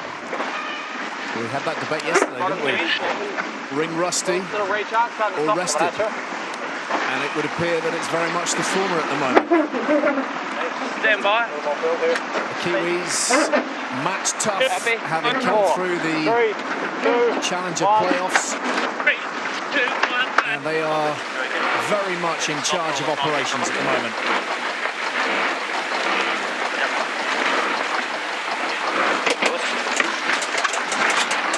Not only must it be a blast to sail a boat like that on a day like today, but imagine how cool it is to be just crushing Oracle in the America's Cup right now.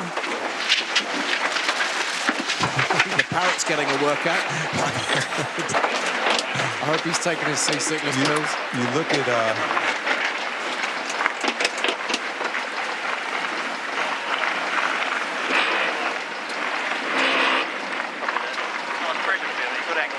just effortless. It isn't effortless, of course, but all the numbers, effortless. all the numbers down. He's got numbers on his wrist. He's got numbers here. He's got push buttons there. So we've been saying they cleared things out for Burling. Those are numbers that are to how the fast the boat's going. They're going. Let's see. They're going 32 knots. I got it. Got it. Let's take a look on the Parrot with Jimmy here. So the difference is that Burling is down in the cockpit all the time, right? That windage, that low windage, because Jimmy has to see up and over all these guys standing up in front of him, including Kyle Langford. And so we don't see down in his cockpit just because of the positioning of how where these guys sit in their own personal cockpits. And he's taking care of the winch as well now. Really totally different setups. Bad job on him. Cleats down the winch. The main sheet runs across. Slingsby's already on the wheel, jumps in. Slingsby gets out of the way and hops on a little bike in the back, his hybrid system, and starts pumping some hydraulic fluid. Big one there, boys. Dig it in. You see those heart rates of the grinders. They're all much higher than the cycles.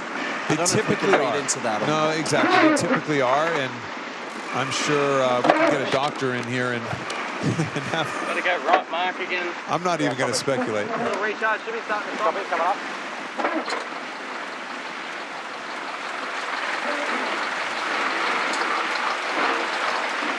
You keep calling this a slick operation. I'd say that's the understatement of the century right now.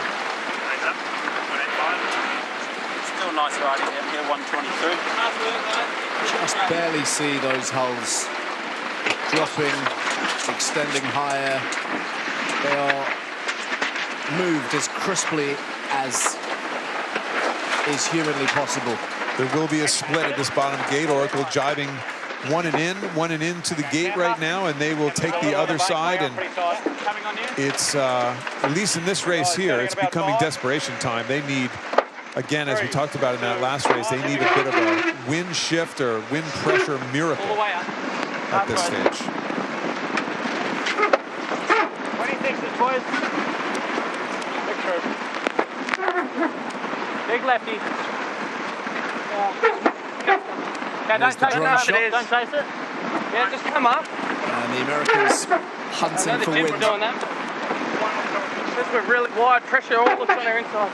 Yeah, a boundary here. Step by. We are going to have to talk to the drone operators to see if we can get them to take a shot in between these two hulls. Touch and go. Maybe the last day. Touch and go, which means it's not going to be a great foiling tack. A touch and go means that leeward hull is going to go in the water for a time. BMG.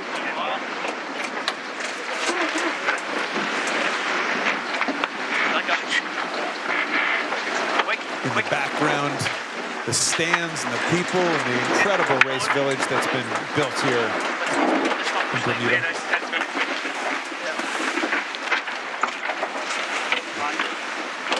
So heading up to gate 5, upwinds, and the wind shift only a small one to the right-hand side, Ken. Yeah, tiny little wind shift. Again, they closed up a little bit because Emirates Team New Zealand did a couple extra attacks in order to just kind of control the situation. It looks like chaotic control, but it's control. They've positioned themselves in a similar part of the race course, almost directly upwind from Oracle Team USA. They've given up a little bit of their lead, but again, as a tactician or as a helmsman, you're looking over your shoulder downwind right now and you see Oracle in your peripheral vision and you're very happy, very content. They're not going the other way. I got this right now. And it's just a perfect setup. It's becoming a pretty familiar sight for the Kiwis at this point.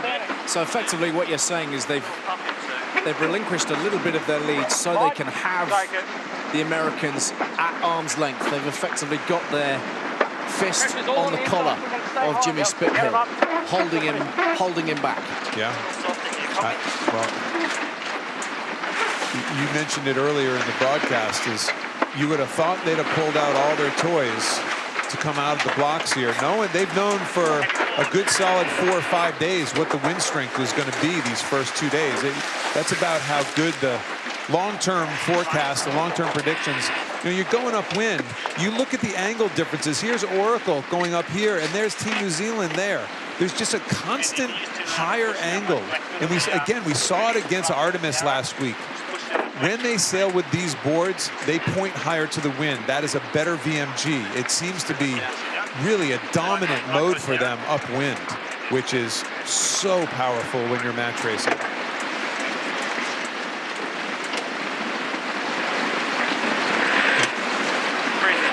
Getting to know your new best friend just a little bit better.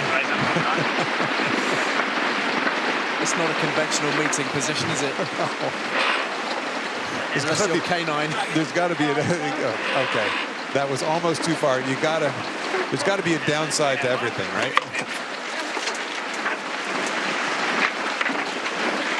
So again, it is very hard to know what the Americans can do to force the pace from here. It probably is again reliant on an error, and a fairly sizable one from the Kiwis. I mean, if you are on the American boat right now, Kenny, are you just hoping beyond hope that next weekend the gales come? Well, okay, that's at least it's a strategy. Hope, though, is not. It's not a good strategy. No, it's really. not a great strategy. They've all known for years what the average wind speed here in Bermuda was going to be this week. At least you take a guess at it, of course. It can be a little bit of everything. The wind gods do what they want, but I've seen somewhere between that kind of 8 to 11 knot range as an average wind speed here in Bermuda this time of year. I've seen it off of tons of different weather forecasters' sheets. Tacking. Hold on. Yeah, you can see, when you see it up close like that, you can completely tell how simple it would be just to lob somebody off the edge. Wouldn't take an awful lot. Nice rider coming on this. Not just strength required from all those on board, a little bit of balance too.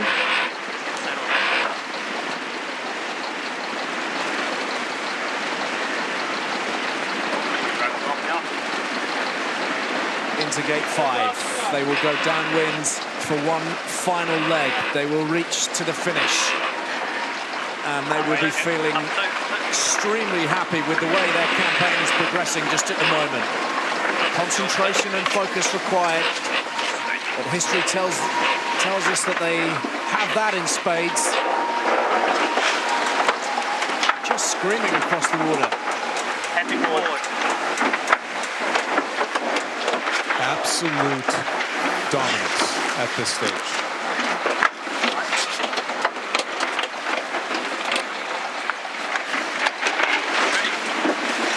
So right in front, this is Peter Burling. Right in front is Glenn Ashby. Glenn Ashby is always down inside that little. You can see a box. He's got a box in his hand right there. I know I'm a terrible circular drawer, I've been told. he's controlling the wing trim, the twist, the camber, and the sheet, the in and out, all with his thumbs. There's no winch involved, there's no nothing. It's really a fascinating setup as to how they're taking the aerodynamic. We talk about the hydrodynamics all the time. It's the aerodynamic part of the project. There he is again. So let's zoom in. There's Glenn Ashby, that box that he's holding on to and controlling everything. You see the wing going in and out right there, in and out. But it's not just that. He's controlling the twist of the wing, the camber of the wing. Absolutely revolutionary with regard to how they're trimming and how the setup of this boat works. It must be really strange for somebody like Glenn Ashby, who's been trimming sails and steering boats his whole life, to not have a rope in his hand. You know, it had to take some real getting used to. A lead of almost 900 meters for Emirates Team New Zealand. The challengers. Beaten challenger, of course, 4 years ago from a position of enormous dominance, and whilst the Americans will be deeply concerned, they will also perhaps be clinging to a little bit of hope that they can find a way back in. It's not over till it's over. That's what San Francisco taught us. Let's go back to Joey Newton for a quick second. Joey, it's going to be a long week, obviously, in the Oracle camp, but boy, oh boy, what can you pull out of the box right now? Do you think the Kiwis have been saving stuff themselves? I mean, is this a different boat than what you thought you'd be racing against? It is a little bit, Ken. I mean, the America's Cup, it's about learning and evolving and changing and getting the boat faster as you go through the event. This boat we're seeing today, the New Zealand boat, it's quicker than the one we raced a few weeks ago. They've adapted and evolved a little bit quicker than the American boat. You know, we'll go away this week and they'll have some pretty frank discussions, and the guys would already be thinking about what we're going to do to mode the boat differently to try and match or leapfrog over the Kiwi boat. It's happened before, Ali. It happened in San Francisco, but I tell you what, this just has a little different feel to it. I have to tell you. Tearing down the runway. The New Zealanders' victory in their sights. Hordes of supporters on the shoreline. And of course on all those boats out there on the Great Sand too. It has been such a dominant, impressive display. Peter Burling at the helm. And right now the Kiwis are hammering the Americans. 4 races, 4 wins. They are cleaning up.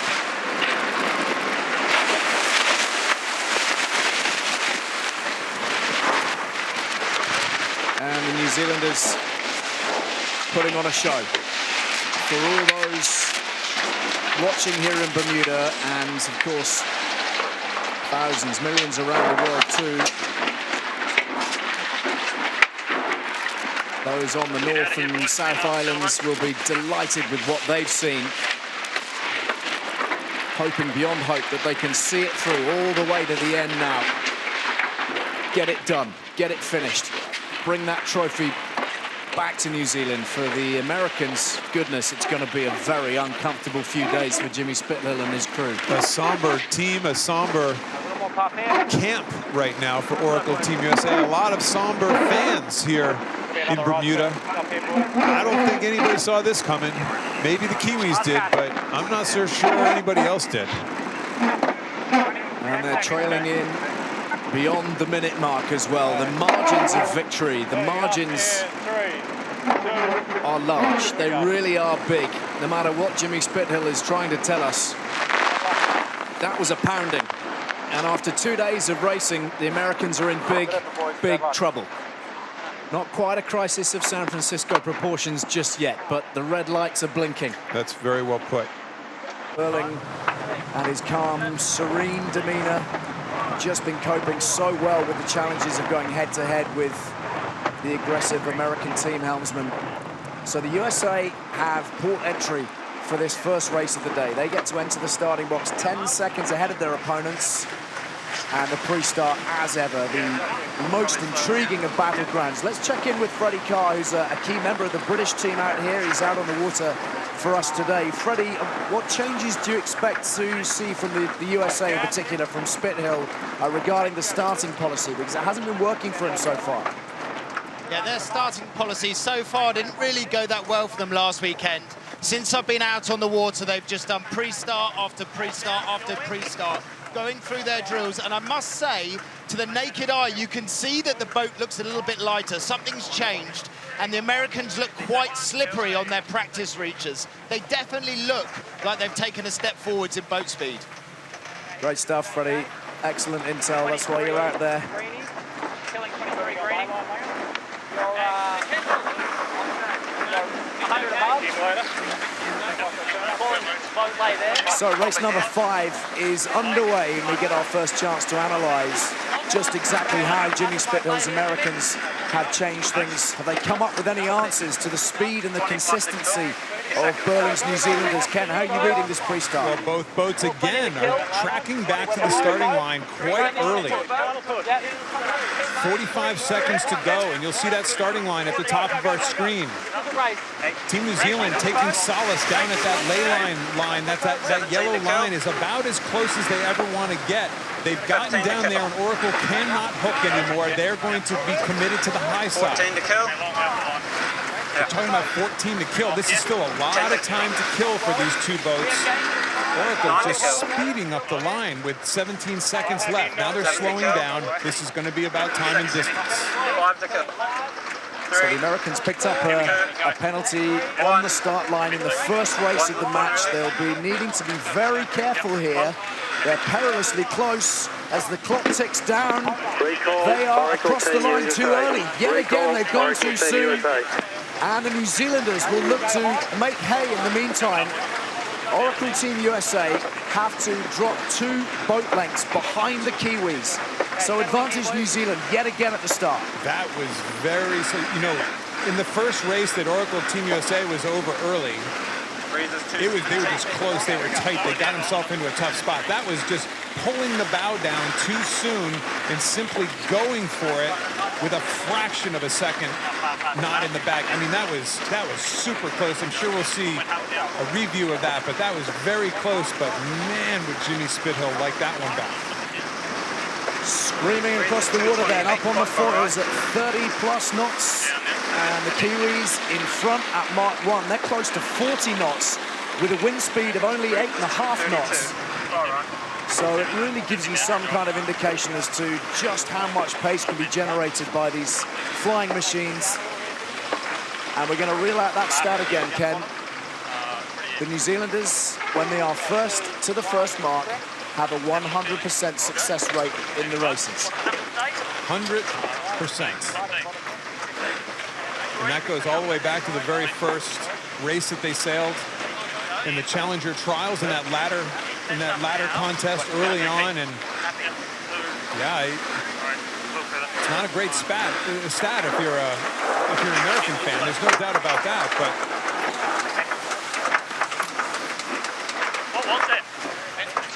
so both teams driving near the boundary. This is the replay of the start line. There's the start. That red line is the start line. Obviously an imaginary line right there. You're going to see Oracle Team USA just a fraction early.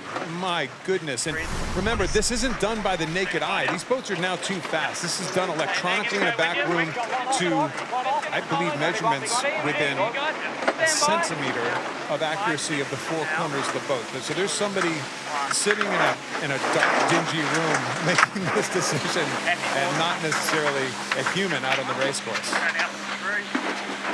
So into gate 2 with the New Zealanders out in front and able to dictate a little bit.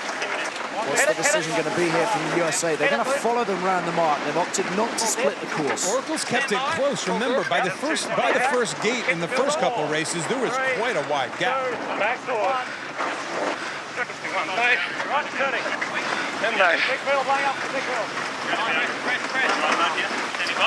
It's an attack from the Americans. Not the cleanest of maneuvers. You see the barrels plunging down a little bit into the water. They seem to have recovered decently enough as the Kiwis go about their business in their usual slick, crisp fashion. That radical turn speed that we've become very used to. But I'll tell you what, when we talked to Freddie Carr in the pre-start, we'll go back to him in a minute here.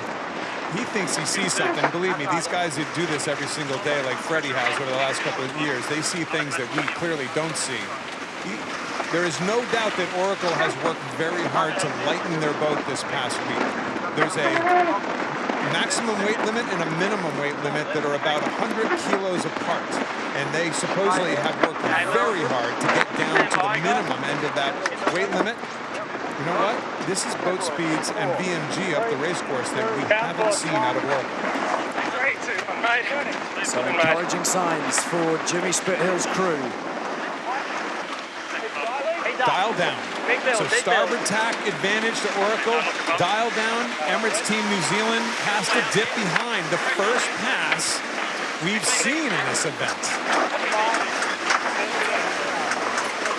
A seminal moment, and the Americans will be absolutely thrilled to see it. Their support on the shore will have spent a very, very anxious few days, knowing that they're up against the clock, really. Those 5 days that they had to tweak and adjust, has it been enough?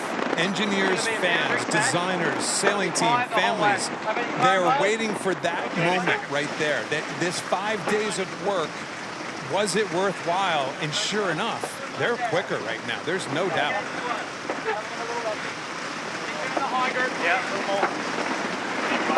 So let's have another word with Freddie Carr out on the water for us. Freddie, we've seen the Americans move in front. Is it clear and obvious to you that the changes have worked? Can we say that yet? Yeah, I think you can say that for sure. Oracle are faster through the water. There's two standout things to me right now as I was right in next to Oracle then. They're not dropping their dagger board all the way down to extension, so they're effectively not going all the way to extension as that opens up the angle, that makes the board faster. Another dial down here. New Zealand dial them down, Oracle take the transom. And the other thing is their rudders look really different to me. A step closer to New Zealand's rudders. Getting Freddie excited out on the water. 2 passes early in the race. Thank you, Freddie, by the way. 2 passes already, both on starboard tack advantages. 2 very equal boats. Both boats protesting on that last dial down. My guess is we're going to have a green again. There won't be any flags. Tell you what, though, the umpires are taking their sweet time talking about this one. He's got a penalty. So protests have been lodged, and the Americans have picked up the penalty. Second of the race. How costly might that be? Down. This is where it happened. Dial down. They determined that Emirates Team New Zealand, the starboard tack boat there, had to get out of the way. Boy, these guys, you can just see on board, these guys didn't think they did anything wrong, but they have to drop back another 2 boat lengths. Stand by, keep the speed on.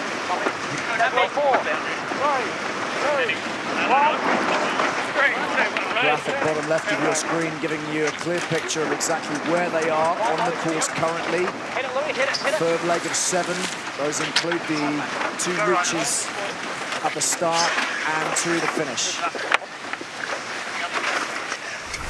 So here's the replay. Oracle Team USA. What happens there is that Emirates Team New Zealand gets to go perpendicular to the wind, so essentially right across that line, that football line that's in that imaginary line. They had another 10 degrees to bear off. They didn't bear off that 10 degrees. I think the umpires probably said New Zealand could have gone further, but they couldn't have because Oracle was in the way. That's a touch and go one. Maybe we can get to Richard Slater at some stage in the broadcast and he can explain. On board the American boat. Keep it rumbling. Big pump. High group. Hey, and stand by. High group all the way. Yeah. And go all the way to boundary. Yep. 3, Happy. 2, 1. 3, 2, 1, mate. So one last tack into the gate. They should lay the gate from there, both of these boats, and the New Zealanders beginning to stretch out in front. That second penalty that the Americans picked up really costing them on the latter part of this leg. Super costly and very hard to burn a penalty without burning too big a penalty. If you come off your foils when you're trying to burn a penalty, it can be catastrophic. But they're still not. This is that one mistake range that we always talked about. That 100, 150 meters, one mistake, and that gets eaten up in no time.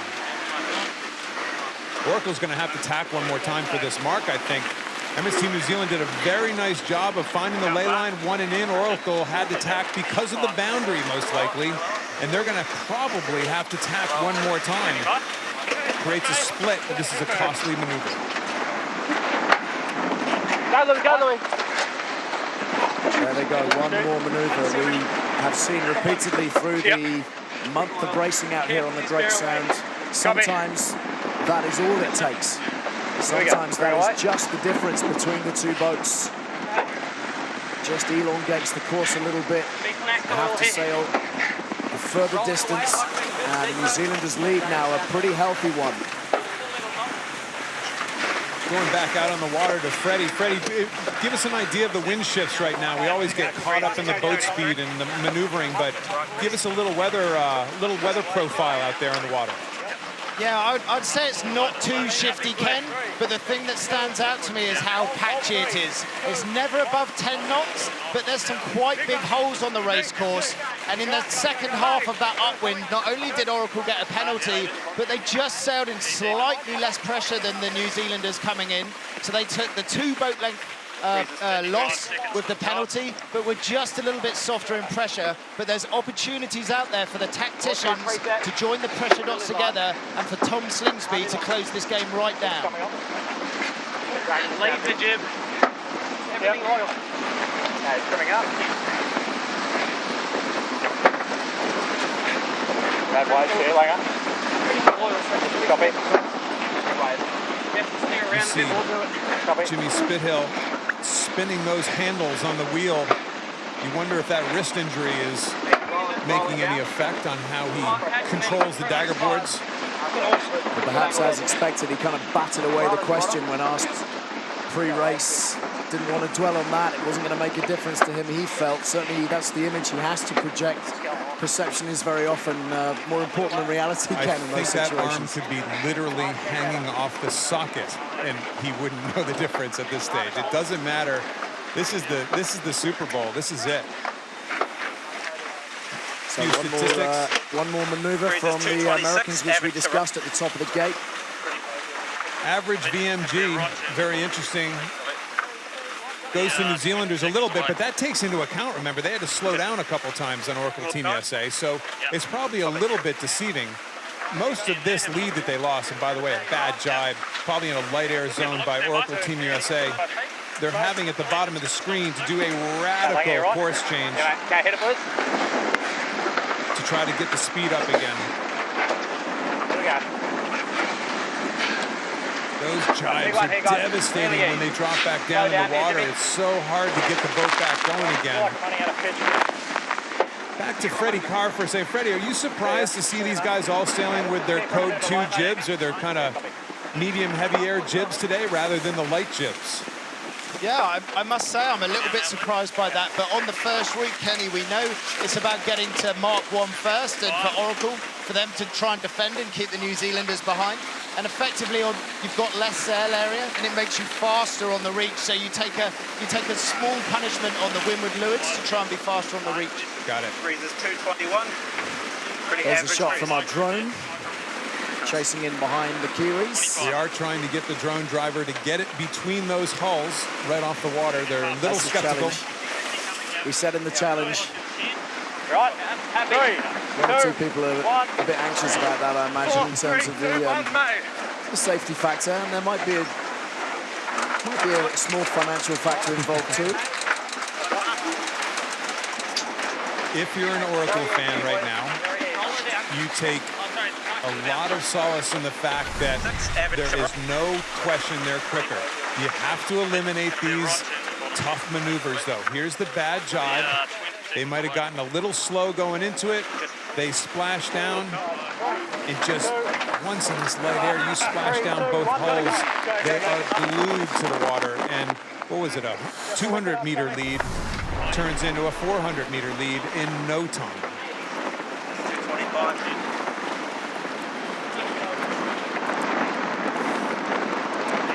Well, he's full of fighting talk, Jimmy Spithill. let's not forget, 4 years ago in San Francisco, he led the comeback from 8-1 down. And he knows what it takes. But he is getting himself into a pretty sizable hole at this point.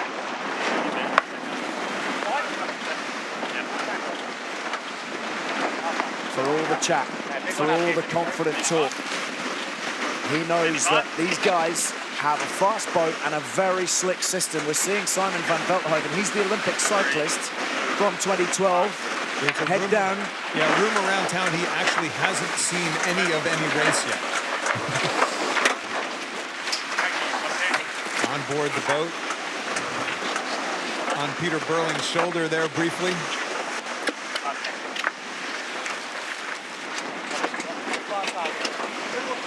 Breezes 227.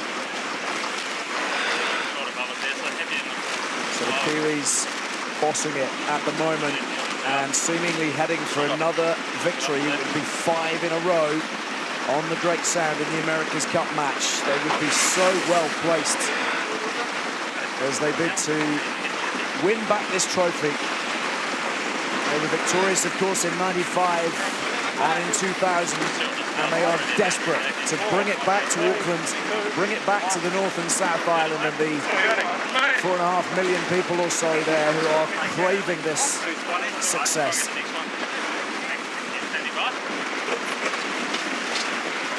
It's interesting, in this race in particular, the Kiwis' success have really been a more classic match racing situation, not necessarily the boat speed that we've been seeing. They won the start. The other guy was over early. They won the dial down. The other guy got a penalty. So it's really fascinating that what everybody in the world thought was going to be the weakness of the Kiwis in this particular race has clearly been a strength.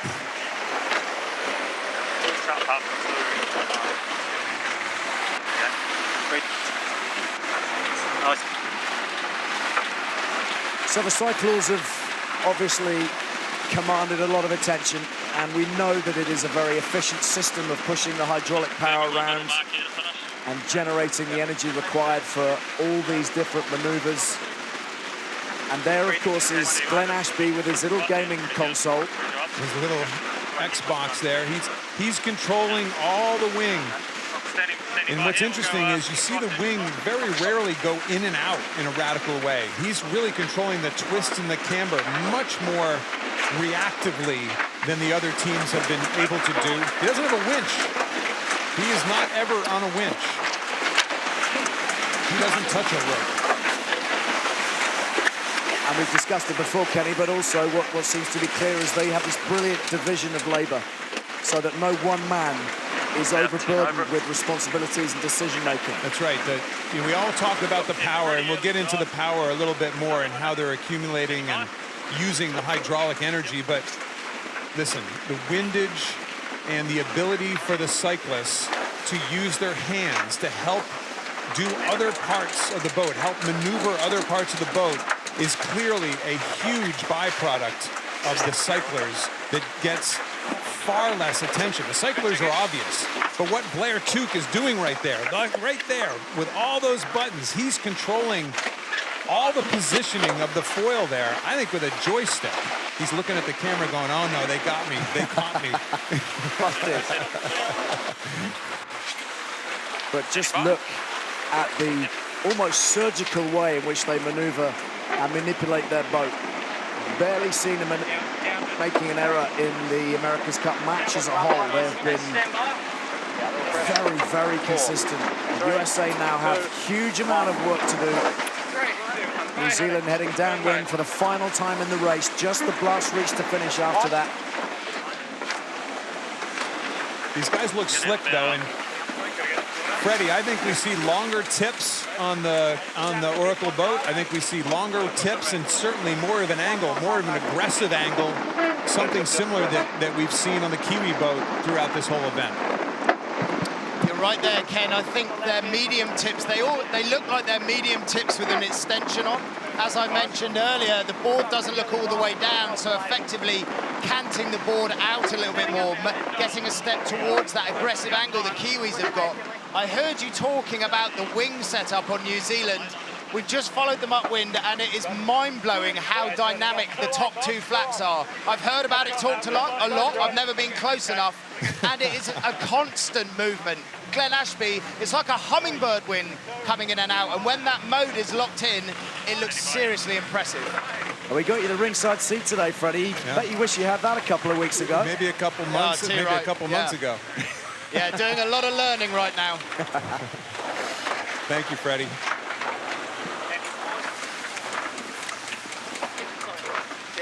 You know, you guys with your incredible accents and great phrases, I have not heard hummingbird wing in a long time when reference to any sort of a sailboat or a... That's why he's out there. You better prepare the ground, Ken. Prepare your chair for the new man in town. Come on in. And it is so straightforward, seemingly. When you're Peter Burling, nothing is complicated. 26-year-old, entirely unflustered, taking a wonderfully uncomplicated approach to this whole campaign. Right until he soaks all of his friends in the high side there. But we keep repeating this, and you have to, 100%. We're still at 100%, these guys. First mark first, 100% of the time they go on to win the race. And just take a look at exactly where they are in contrast to the Americans. We've seen some big margins of victory, and the Americans now down at 7 knots of boat speed. They're in all kinds of bother. Okay, Guy. Another bad jibe on board USA. You have to head up so high to get the breeze, that apparent wind back forward again. I still have 8 or 9 knots, but you can see the holes. We're looking over our monitors out onto the race course. You can see the holes on the race course, and Oracle happens to be in a big one right now. Hole meaning light air versus the darker spots in the water where the puffs are. Well, having a great day, the Kiwis. The All Blacks victorious over the British and Irish Lions early this morning in Auckland in the first test match. And thousands of New Zealanders here in Bermuda enjoying yet another success, another hammer blow delivered by the Kiwis. They have powered into a 4-0 lead in the America's Cup match. They need 3 race wins to the trophy, and the dominance continues. Got to ask yourself at this point, just what on earth can the USA do to hold their momentum? But this time around, this match was about, this race was about mistakes. We've heard Jimmy Spithill come back in and say, you know what, we felt okay. And all of us used our eyeball test and said, wait a second. You guys, those last weekend, you guys look pretty slow to all of us, all the rest of us in the real world. Today, I'm not so sure. I think they come in and say, you know what, you guys, we were quick. We were quick on the first reach. We made a mistake. We caught them twice. We made a mistake. And then all of a sudden, the wheels kind of fell off. I think they're way more in the game than they were last weekend.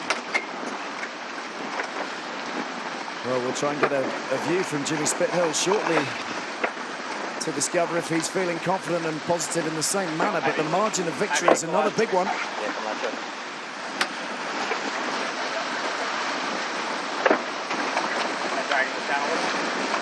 It's pretty quiet out there.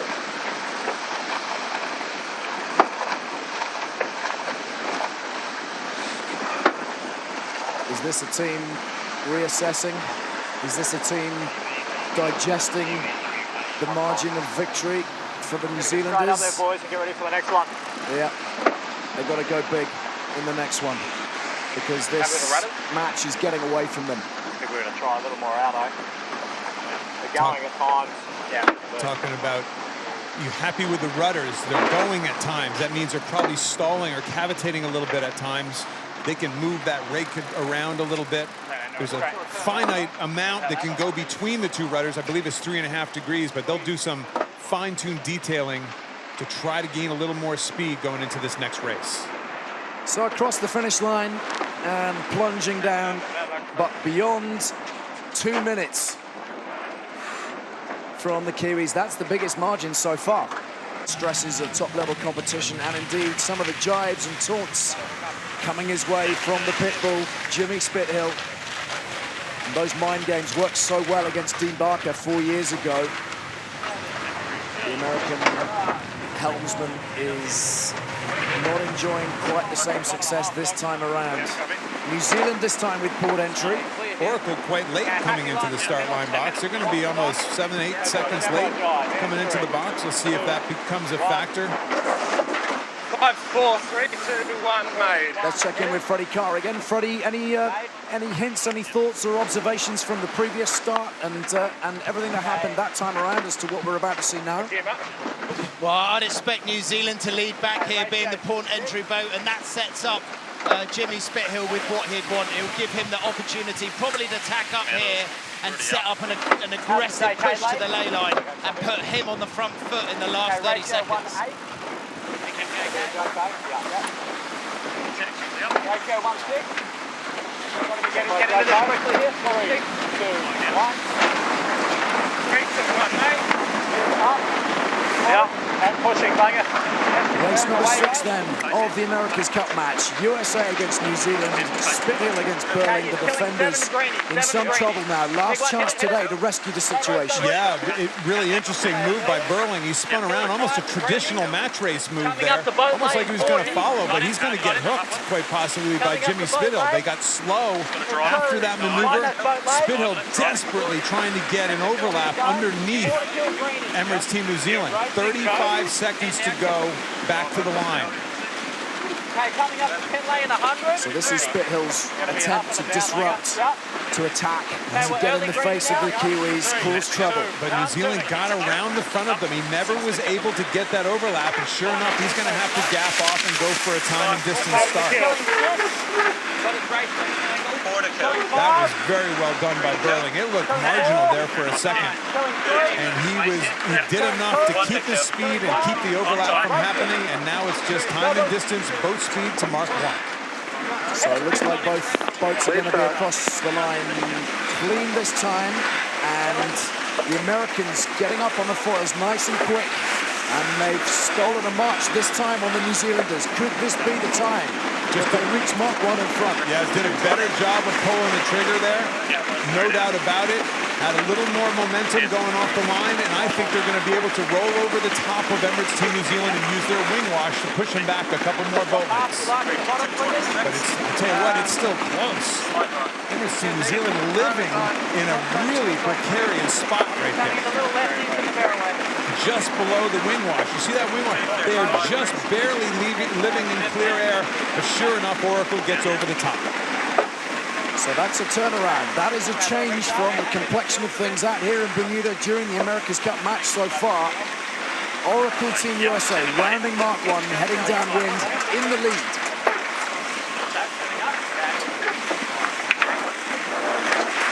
Will be fascinating to see if the mindset changes on Emirates Team New Zealand. They literally haven't been behind except for about a minute during that last leg, during that last race. What do we read into the early jibe, Ken? Well, it's the same as the first run in the last race. Oracle just being a little bit unstable. They're going to have to get pace on quick, or Emirates Team New Zealand's going to roll over the top. They were clearly unstable coming out of that jibe. That's exactly, you could hear it in his voice. That's what Jimmy Spithill is very fearful of in this new setup that they pulled out after 5 days in the shed. But then they go. Once they go, they go. But can they avoid that instability? So the lead minimal for the Americans right now, but they've retrieved the front-running position. I think the sailing world's looking for a great race right now. I mean, let's have a great race. Let's show these things off the way they should be showed off. Let's get a great race in here. And from all accounts, the start of it looks just like Emirates Team New Zealand just putting the pressure on and rounding the same gate, no split.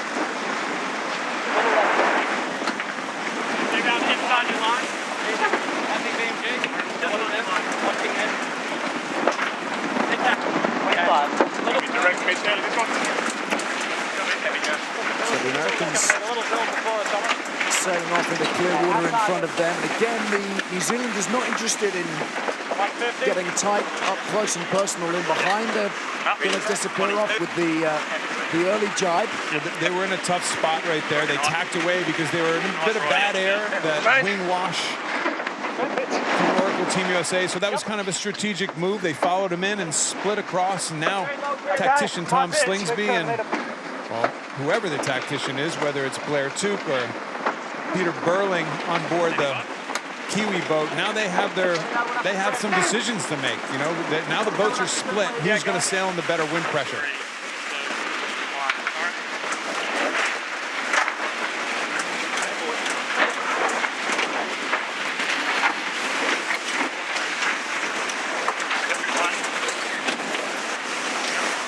This is where the pressure of the Kiwis is just unrelenting.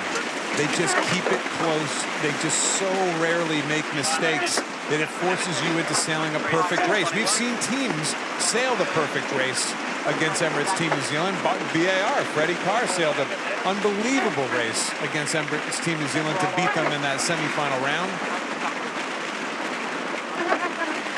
It takes something special, that's for sure. How often can you do it? Just nailing it on the consistency front, but Jimmy Spector will feel a lot happier at the moment because this is a different complexion, a different dynamic right now. They're just asking one or two questions which haven't really been asked as yet. Looking for the Kiwis to chase them down. Pretty low.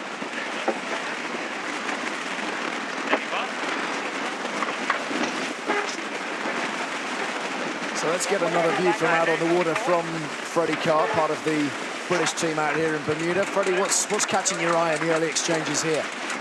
What's catching my eye is a kind of repeat from the first race. The Americans do look quicker from the water.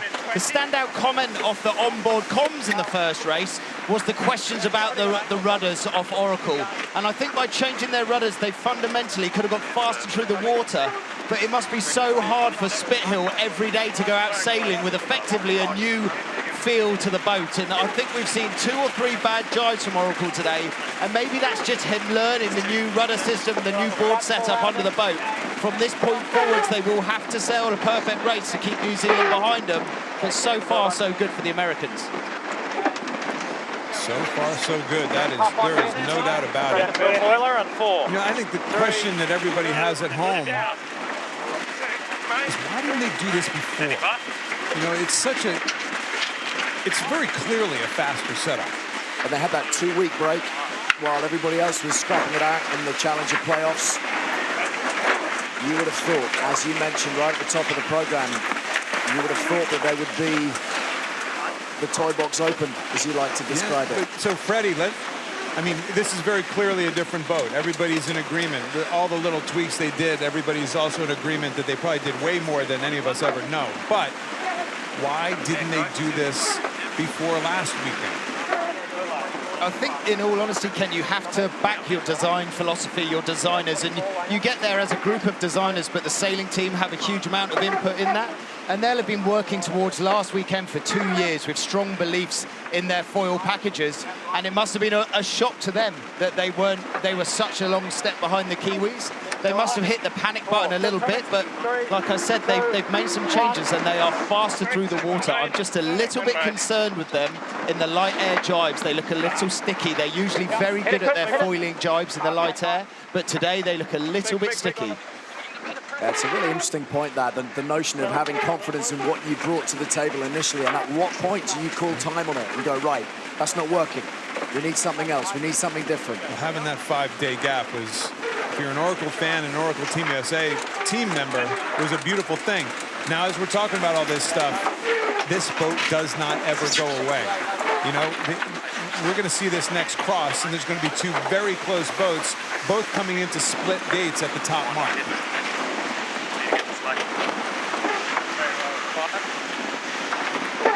The Americans with a slender advantage. Both boats rounding this gate on opposite sides. So the possibilities of wind shifts or wind pressure, making a little more of a game of it on this next run. One off, Doc. One off. Yeah, copy. Clean manoeuvring from Jimmy Spithill's crew as they disappear up one side and the New Zealanders heading off in another direction. We just saw a moment or two ago, actually, the wind shift graphic top left of our screen, which suggested that there was a slight shift to the right-hand side of the course.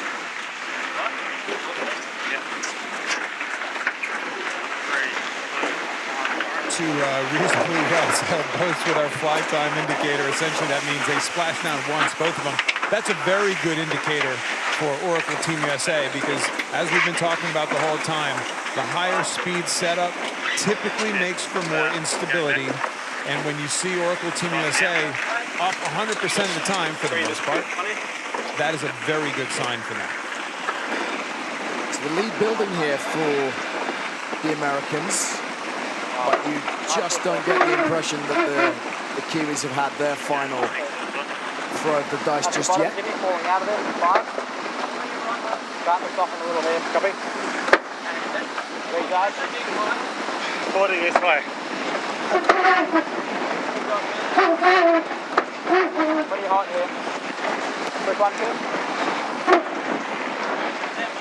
We hear them talking about the recharge, Ken. I think we need to reiterate, don't we, for those people who perhaps are quite new to the sailing world, but everything that happens on this boat, whether it's dropping the dagger boards, whether it's the angle of the foils, whether it's the trimming of the wing, it all needs power to make it happen. That's what those grinders are doing. Hydraulic pressure, direct drive into the wing. You see a big wind puff on the horizon right now.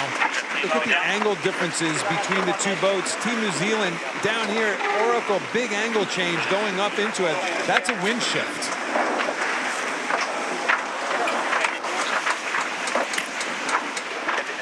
They just don't go away. The Kiwis. That's one thing that split at the top gate did for them. Critical jibe right now for Oracle. One and into the gate. They need one more jibe and into the gate. We can't get left here. Hold on. 1, 3, 2, 1. Little lighter again.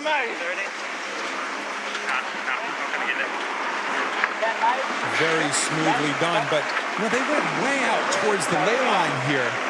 You wonder if they're overstood.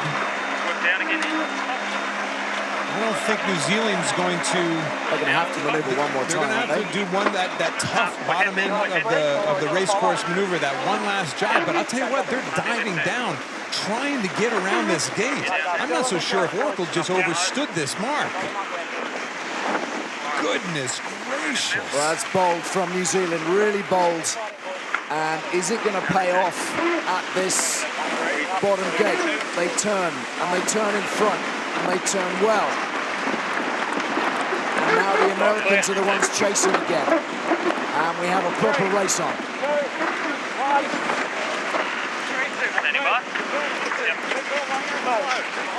Peter Burling, the America's Cup rookie.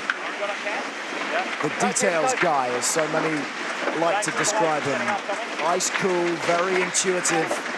And Jimmy Spithill, the youngest skipper to win the Cup back in 2010. Huge amounts of experience.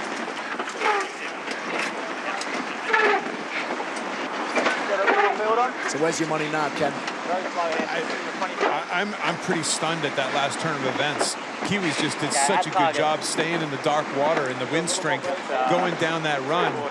Just literally sailed on by, and we'll try to go back and have a good look at whether they overstood that mark on board Oracle Team USA. So when you talk about overstanding, you're talking about sailing a longer distance. Yeah, sailing. I mean, there it is. They're sailing a longer distance in this race. You know, that's overstanding. That's sailing too far. The average speeds are almost identical, but when you sail a longer distance, then your VMG gets slower. So that longer distance made a big difference there.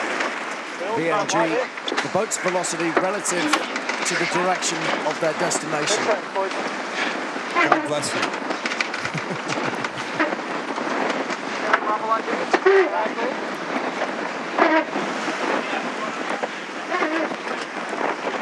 So just a couple of legs to go. I'm happy boundary And the track. Kiwis Yeah, I'm happy sniffing fast. another victory. Up, we set up. Back on our numbers. Maybe smelling a bit of blood, although you would would be forgiven for thinking that Peter Burling is simply out for an afternoon drive in his truck. He's talking about his mode right there, driving fast. They were kind of reaching over the top of Oracle Team USA. This is always a big decision for a tactician. Back in the monohull days, you would have seen Team New Zealand tack with Oracle every time there, but they're thinking about the geometry up the race course. Where's the pressure? Where's the dark water? And how can we possibly do fewer maneuvers compared to the other guy? Because they're taking a bit of a risk by actually splitting off there and not tacking directly with Oracle Team USA as they tacked away. So the heart's racing a little bit for the Kiwi skipper, even though he's not showing it. I think that's as high a heart rate as we've seen on young Peter Burling. I would say so. That might mean he actually is human. 222. There is a pulse. There is a pulse. We can confirm. Nice. But he's obviously Yeah, empty high mode. just having a little think about what might unfold over the course of the next few minutes here out on the Great Sound. Again, Because a 5-0 victory really would put them in the box seat. 2 wins away. you're right, and it's a they're winning the geometry battle by allowing Oracle Team USA to tack away, split away there. Again, they took a risk. They came back together and clearly made a nice little game. So just guts on board that boat. Spinell doesn't seem too worked up about it right now, does he? I think he's letting the others get down and dirty. They're the guys who are really digging in physically. So from a match racing standpoint, again, this split, these two, the Oracle needs a split right now. So just sailing along next to Emirates Team New Zealand is going to do them no good. They need the other side of the race course, maybe a little bit of a dark water in the upper left-hand side of the race course that they're looking at, but they need something. Desperately, they need 117 meters right now. Little dark water in the upper left-hand side of the race course. That's what they need. They need a wind shift. They need the breeze to possibly go in their favor. Doesn't look super windy on the right side of the race course where the Kiwis is right now. 4, 3, 2, 1. 3, 2, 1, mate. Turning. Missing it. What? Feels like you're turning early, Jimmy. Start the boundary. Good game here, guys. Copy. Stick it in.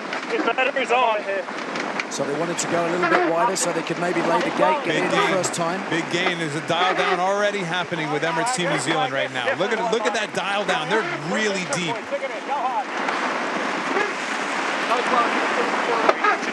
Nothing in it. I The tell you. protest from the USA. They dialed way down. They dialed low there. This is going to be very interesting. Whether they went too far on their dial down is the big question. It is in Richard Slater's hands right now. No penalty. Now, the boats come back together again. Oracle will be on starboard. New Zealand will be on port. If they get into that left-hand circle on the left-hand mark, they will have right away to get around it. But here we go again. We wanted real racing. We got real racing. But this is as tight as it gets right now as they head towards gate 5. Is Oracle dialing down? That's what Burling's saying right now. Can we cross or not? No, push it down. And if he dips, will he be able to make this mark in the upper corner? Is he going to be able to make that mark after the dip? Yep. Just the closest of passes. Stick it in, boys. Okay. And the Kiwis are just about going to squeeze in. But look at it. Just gets around the mark. Barely. Really low. Game on, even race. Slight advantage to Oracle right now. They were going quicker around that mark. The narrow angle on that mark for the Kiwis just meant that their boat speed dropped away to 17 knots or so, while the Americans were able to sustain theirs at around 23, 24 knots. And they still haven't gotten it back. The Kiwis are still slow. 24, 25. Americans speeding away at 30.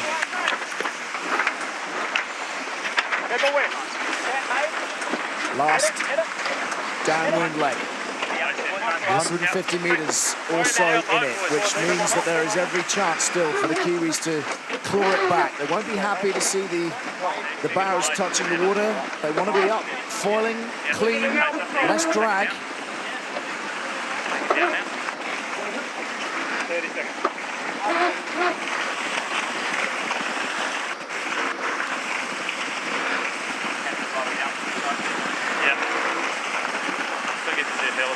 It was that patch in that dark water in the upper left-hand corner that got Oracle back in the game, and their maneuvers have been fantastic this race. We wanted a sailboat race. We got a sailboat race, Ellie. Get it light, Tommy. Your can's gone, Kinley. Yep. Swimming. Go hard. Guys, we're driving in 10, okay? Hit it. Go, Coop. Taking this down, Jimmy. Here we go, in 3, 2, 1. Hold straight, Tommy. If you ever wanted to drive one of these things, that's effectively what you're doing with the camera on Jimmy Spear's shoulder. This maneuver to jibe, double jibe here, and then reach. They're desperate for hydraulic power. You heard him say, hit it. Remember, they took Tom Slingsby's bicycle out of the back of the boat that was helping with hydraulics. His weight is forward today. He's actually on a coffee grinder today. There is no bike system. That was all about hydraulic pressure. Give it to the big boys in the front of the boat, pulling off those last 2 jibes. Really well done. There are the grinders. There is just never any time for them to settle, to relax. They have to go full bore pretty much for the entirety of the race. But is it about to pay off with the first American victory of the America's Cup match itself? Have they got enough in the tank here to see off the Kiwis?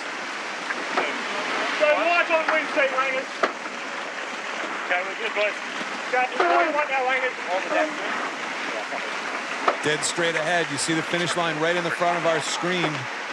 I'll tell you what, Oracle stays in. You can't give this team a bigger congratulations for just about a shellacking last week to throw everything at this and over the last 5 days and come up with a boat that's going this much faster. I myself, as well as just about everybody else in the sailing world, was starting to write them off. And man, oh man, was I wrong.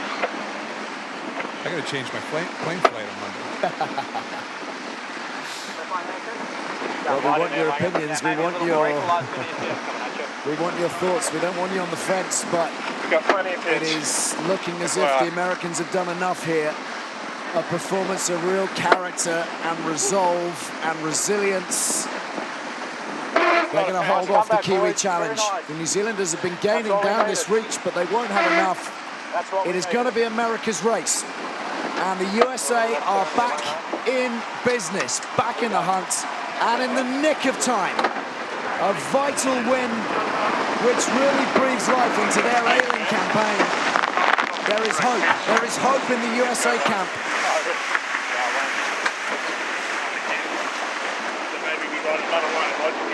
The margin of victory, a small one, but it matters not. Good work. Here we go.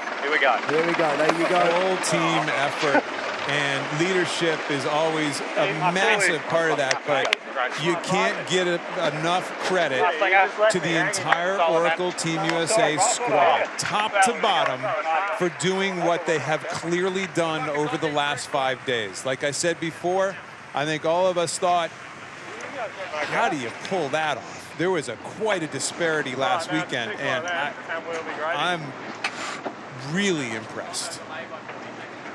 Will change fairly soon, you would imagine. And the New Zealanders have port entry for this first race of the day. They get to enter that starting box 10 seconds ahead of their opponents. And after New Zealand won all 5 of the previous starts to the first mark, the Kiwis were trailing in the last race of the day yesterday, and of course, arguably it set the Americans on their path to victory. Let's have a word with Christian Kamp now, who's a key member of the Swedish team out here, Artemis Racing, of course. He's out on the water for us today. Christian, what do you make of the pre-start tactics of these two teams, and what can we read into what we're seeing right now? I think Oracle's looking to build on the success they had in the second race yesterday and keep that going. They've obviously been working on their timing and on their software, so they'll be looking for another clean execution like they did yesterday, and they'll be watching out for Team New Zealand speed in the pre-starts. Such an important battleground. It can really set the agenda for the rest of the race. Flurry of activity on board the Kiwi boats. Ball down in 3, 2, 1, 3. So race number 7 of the America's Cup match underway. Ken, what's your reading of the pre-start so far? Well, the starting line is up in the very top of our screen, well up top. Now it's time and distance. This is when that critical moment of, will there be kind of feisty jockeying going on? Oracle very quickly going after what's called the leeward quarter in that hook maneuver, but very quickly peel off out of it. This is really a head game between the two skippers right now. There really can't be any help. This is all skipper's intuition. Oracle again going after that leeward quarter, that hooking position. They can't get there. Burling fending it off very, very well so far. Oracle is a kind of an interesting spot. Burling does have an overlap. Can Oracle sheet in and get over the top? Here we go. Time and distance, 10 seconds to the start. Looking like the timings are pretty good from both of these crews at the moment. The Americans, though, having to take another little twist, and the Kiwis are away. Yeah, that last little zig was not probably necessary or in the cards for Oracle Team USA. From a pretty dominant position, all of a sudden, that last little swirl. And remember, Jimmy Spittle told us the other day he was having trouble with his software on the pre-start software. That could have been another situation where the software may have fit to him a little bit. No penalties this time. He'll be happy about that, at least. Jimmy Spithill, 2 penalties in the 6 previous races at the start line, but it is the New Zealanders who are away fastest. 33 knots, flying up on their foils, and first to the first mark. When he sees that again, Jimmy, he's going to kick himself for that last lift. I mean, Ali, look at the detail of mistakes, of tiny mistakes. Being a second late for the start, all of a sudden is the difference between winning and losing at that first mark. And remember my favorite statistic? Is that the one that the drone can hold a small Labrador underneath it? No, that's not the one about the being first to the first mark. That's the one. That's the one we're talking about. 100% of the time, the Kiwis have gone on to win a race of which they've been first to the mark, and Oracle clearly in almost a desperate situation where they need to change that trend immediately.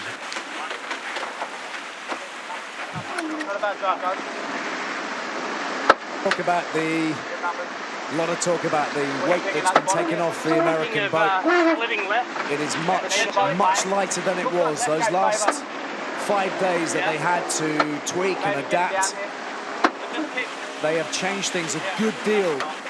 It is a lot lighter, but it is also much tougher to sail and rather less stable than it was. And we heard him talking, didn't we, Jimmy Spithill, about the fact that it requires an awful lot more power, and that means more work for the grinders. Let's go back out to Christian Kemp for a minute. Christian, 100 kilos possibly coming off this boat. Give people an idea of first of all, maybe how hard that is to get it off the boat, and secondly, what could that actually do to speed? When are they going to see that difference? Oh, it's going to show up in 10 knots and less than that. And you know, every kilo is important. If you move 100 kilos, I think around a 2-lap race course, you're probably looking at 500-600 meters gain in pure boat speed and under 10 knots. So obviously that's why Oracle's pushed so hard to take every bit of weight out of the boat that they don't need. And why wouldn't they have done that early on? Why wouldn't they have done that before this event? Yeah, but it's one of those things. It's one of those things that you prioritize differently, and as you go on, you learn and you figure out, oh, okay, this is the best area where we can gain performance. So you've got to make some sacrifice.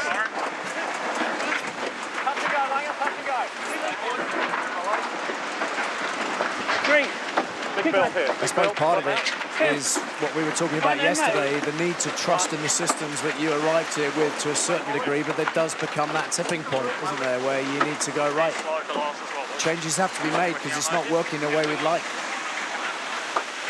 Credit where credit is due to the Oracle team, as we said in the pregame, for being open enough to kind of throw probably some key convictions to their program out the window in that 5-day period and build on a whole new set of what you think your speed values are. It's not easy to do, and it's pretty impressive. And look, it's so clearly paying off from the first weekend that we saw these two guys race against each other. Yeah, the Kiwis definitely had a massive advantage in those early races, but now we see the pair of boats attacking simultaneously. And just explain, Ken, how easy or difficult it is now for Burling to dictate the pace of this race, to dictate what happens to Jimmy Spithill and the American boat. How much can he really influence what's happening out there? There is no doubt that there was plenty of talk about the Kiwis actually having a split at the end of the second race yesterday, which you can make a reasonable case that it cost them the race. Every match racer in the world sat there in front of their TV and said, why aren't they attacking everybody? Because they're in control, they could end the race. All of a sudden, the Kiwis are keeping a little closer eye on Oracle, especially in that first tack. They're just going to herd them around. They're going to literally herd them and keep them in the same water.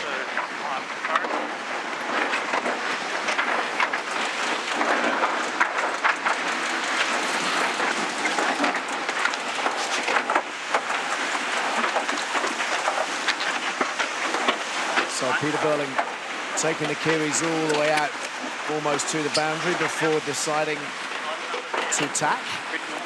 But it is pretty tight out there. Not a huge amount of difference between the pair of them. This is a new stat that we have for you, the accumulation of pressure. This is all about the power that's being generated by the grinders, and they're two different systems, of course. The regular grinders to the left of your screen on board Oracle Team USA, and the cycles of the Kiwis. Ken, if you can maybe elaborate on that in a moment or two as we see. We'll get back into that in a minute, but this is kind of a cool statistic that many people have been hoping we could show because it is such an extreme difference between the grinding and the pedaling. Why are they doing it full time? Why is this hydraulic power necessary? Peter Burling allowed for the split to happen there. He actually didn't hurt, as we were talking about herding Oracle, he didn't herd Oracle. He went for the wind shift and went from 50 meters ahead to 280. So it's one thing to dictate how a sailing style of a Peter Burling, as a coach, for example, dictate a sailing style. It's another thing. Don't herd your jockey. You know, you don't rein him in to the point. Let this kid has got you to where he's gotten you. So he made a mistake yesterday. That's the other side. So he made maybe one mistake yesterday. Allow it to happen and just let him to go do his things again. Okay, so back to these numbers. 350 is max. That's 100% of power stored, if you like, isn't it? Correct. So on the left, on both boats, the port and starboard, that is literally the accumulated pressure for the up and down of the dagger boards, of the foils. That's only used to lift and lower the dagger boards. We believe Oracle actually never accumulates more pressure. They actually just deplete the pressure on their port and starboard accumulator. On the other side, that is how they move all the functions around. That's what the cyclists, that's what the grinders, they're constantly feeding pressure into moving the things around. That means fore and aft, in and out, the wing twist, the wing camber, everything. Slightly complicated, but they're all achieving the same goal at the end, and that's hydraulic pressure. Kiwis get low. I mean, there they are down at 185. That's the pressure to move the foils fore and aft. There's the cyclists just kind of building it back up again. No problem. And they go fast. They build that pressure super fast. And I think that's the key thing, isn't it? Just watching that move into the green and those numbers to the bottom right of your screen move up. It's moving disproportionately quickly to the American boat. Yeah. That, of course, is allowing them just a little bit more tactical freedom. They can choose when they maneuver, how aggressive they can be. So into the gate, and the Kiwis seemingly in control of operations at the moment. Plenty still to go, and we've seen many, many times out here on the Great Sound. One error in maneuver can cost you 150, 200 meters in some cases. Kiwis just stretched out on that leg, though. As we're talking about hydraulic pressures, we fail really to talk about how much they just legged it out on that last beat. That was very impressive. Both teams have been out practicing in between the events, in between the racing, still searching desperately for that last little bit. Big angle differences between. It's still puffy out here on the water. 30 to boundary. So the USA sailing a fair distance longer than the Kiwis. But average boat speed, you look at the average boat speed there, very similar. So there's only one thing that can be making a difference, and that's the distance. And that distance, that could be a wind shift. Very often, that's a wind shift. They missed a wind shift, and the other guys didn't. That could be when Burling did that little split when we were saying, hey, why doesn't the kid cover? He does a split. Sure enough, he's pretty good. There's a reason he's out there.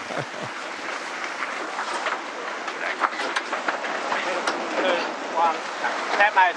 Yep. On board the American boat. Good party. Come on, mate. Nice.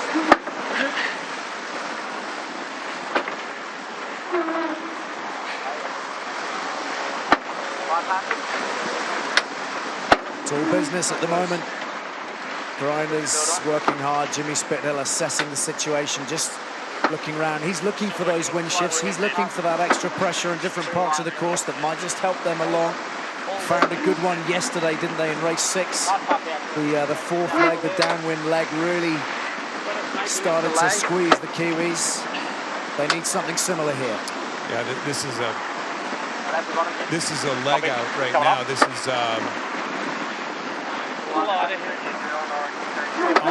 almost desperation time when you get out to that 400 or 500 meters for the boat behind.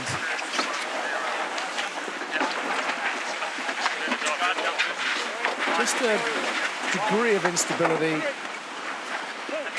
in that one. We see a small wind shift to the left-hand side of the course. Yeah, left-hand shift. That'll be okay for Oracle coming in on that side of the race course right now, but it's also about pressure. So shift is good, pressure is king, and they don't look they only go 21, 22 knots. They don't look like they're as powered up as the Kiwis are coming into this bottom gate. Well, Jimmy Spithill said it himself, didn't he? Speed doesn't come for free. They may have gained more boat speed, but they're having to work very, very hard to build the pressure to allow them to sail the race that they want to sail. Boundary check, I think.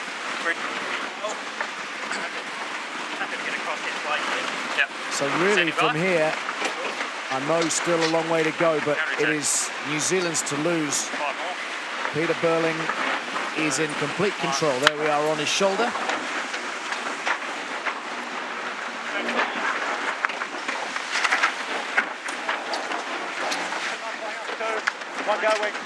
So the Americans are going to split the course. They're going to try, but Kiwis are onto it. They saw it coming. They probably tacked off early from the boundary and try to, again, get themselves back in the same part of the race course as Oracle's in. Okay, 24. 10 seconds. Okay, let's stand by there. 1, 4, 3, 2, 1. 3. And turn. You go into back to the kind of the key moment in this race, and listen, this is one that Jimmy wants back. Both boats essentially going for the line. You see Emirates Team New Zealand just go for it, go for it. That last little zig, that last little loop right there, that's what cost, the boat length. That's a boat length, and that was the difference between winning and losing that start.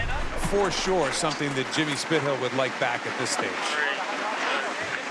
It's amazing the dynamic as well, isn't it? Because before this match got underway, everybody figured Jimmy Spithill was going to eat Peter Burling for breakfast at the start line. And it just has not happened that way at all. The tables have been turned emphatically. Good. No slower.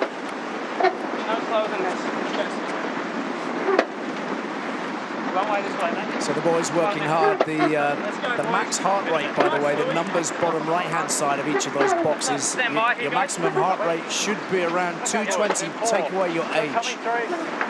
In your case, your max heart rate be somewhere around 180. 42. You're a really nice guy. Everybody's made differently, Kenny. That's the important thing. Cling on to that. So Simon van Veldhoven is clearly working harder than everybody else. He's the guy at the front with his head down. Bronze medalist in the last Olympics in cycling. The first time he ever sailed a sailboat race was the first day that the Kiwis were in the trials for the America's Cup. Slightly different path than the rest of us on getting to the pinnacle of the sport. So the mini-map, bottom left of your screen, giving you an idea as to where exactly we are on the course itself. Stand by. Here we go. 4, 3. And they've done a good job here, the Americans, of And turn it. cutting the deficit once up around the 250 mark, back to 180 or so. But this race is still in Burling's hands. Go again with boots up. Really good pressure here. Keep them forward. Sure, boys. There you go.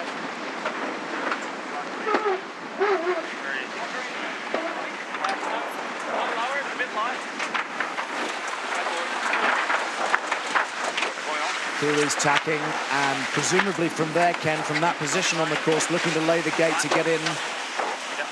Quite possibly. It's going to be close, though. You see it in the top of our screen there. You see the marks in the very top of our screen, way up top. And I'm not sure if they're not going to have to do one more, but this, again, falls under the category of end the race by staying in the same water as your competitor. So I think they might have just gone early, knowing that they're going to give up an extra tack, kind of herd the cats here a little bit, you know, kind of keep them in control and make sure something crazy like the end of the second race yesterday, like that doesn't happen again.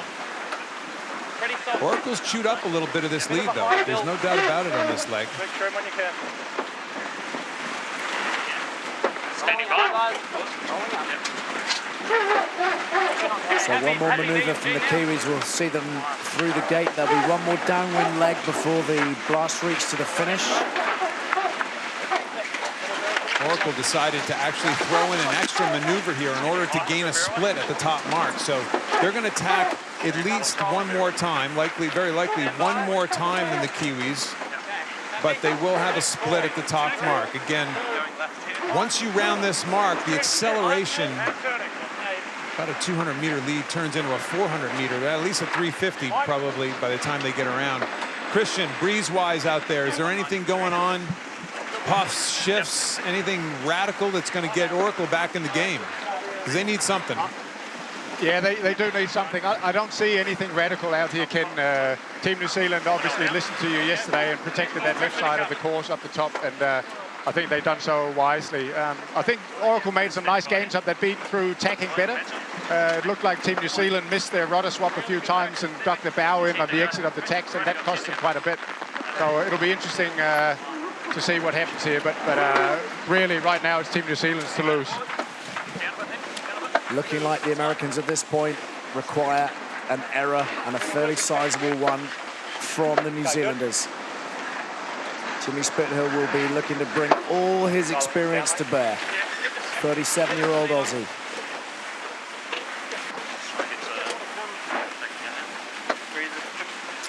A little bit of...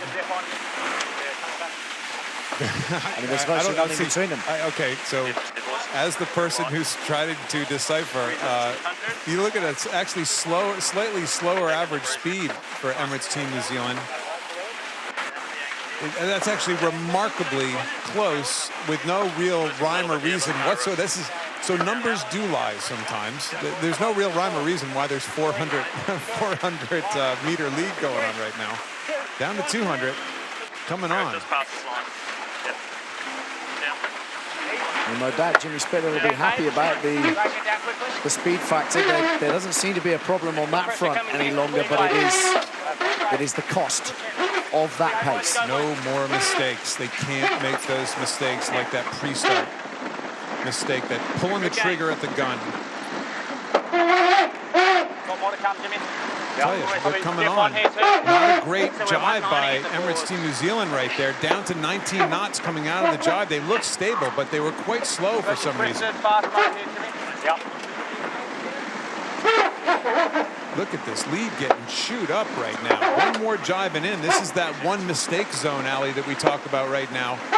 One bad jibe by Emirates Team New Zealand, and this ball game is brand new again. So it isn't over just yet. The Kiwis have to maintain their composure, and this is when we see the competitors in the white heat of battle. Can they hold their nerve? Can Peter Burling hold on to this lead? He knows that Spithill will only need a tiny chink of light.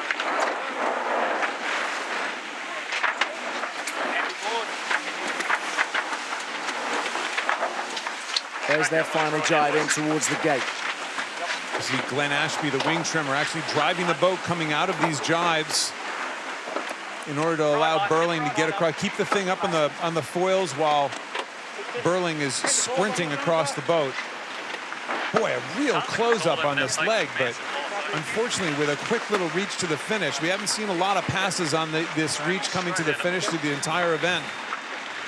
It could be too little too late for Oracle Team USA. It's looking like it'll be a step too far for Jimmy Spithill, this one. But he will be encouraged at the way that he's closed the gap at the very least, particularly when you take it all the way back to the start line and how costly that was. The Kiwis are zipping along pretty nicely. Little glance over his shoulder from driving Miss Daisy. Don't forget, they've been tidying up their boat as well. He likes a good tidy, Peter Burling. And they've been tweaking and adjusting here and there in amongst the Americans. And as a result of a pretty clean race, New Zealand reassert their authority here in Bermuda, a tight margin, but they have moved into a 5-1 lead in the America's Cup match, and they are 2 wins from the trophy.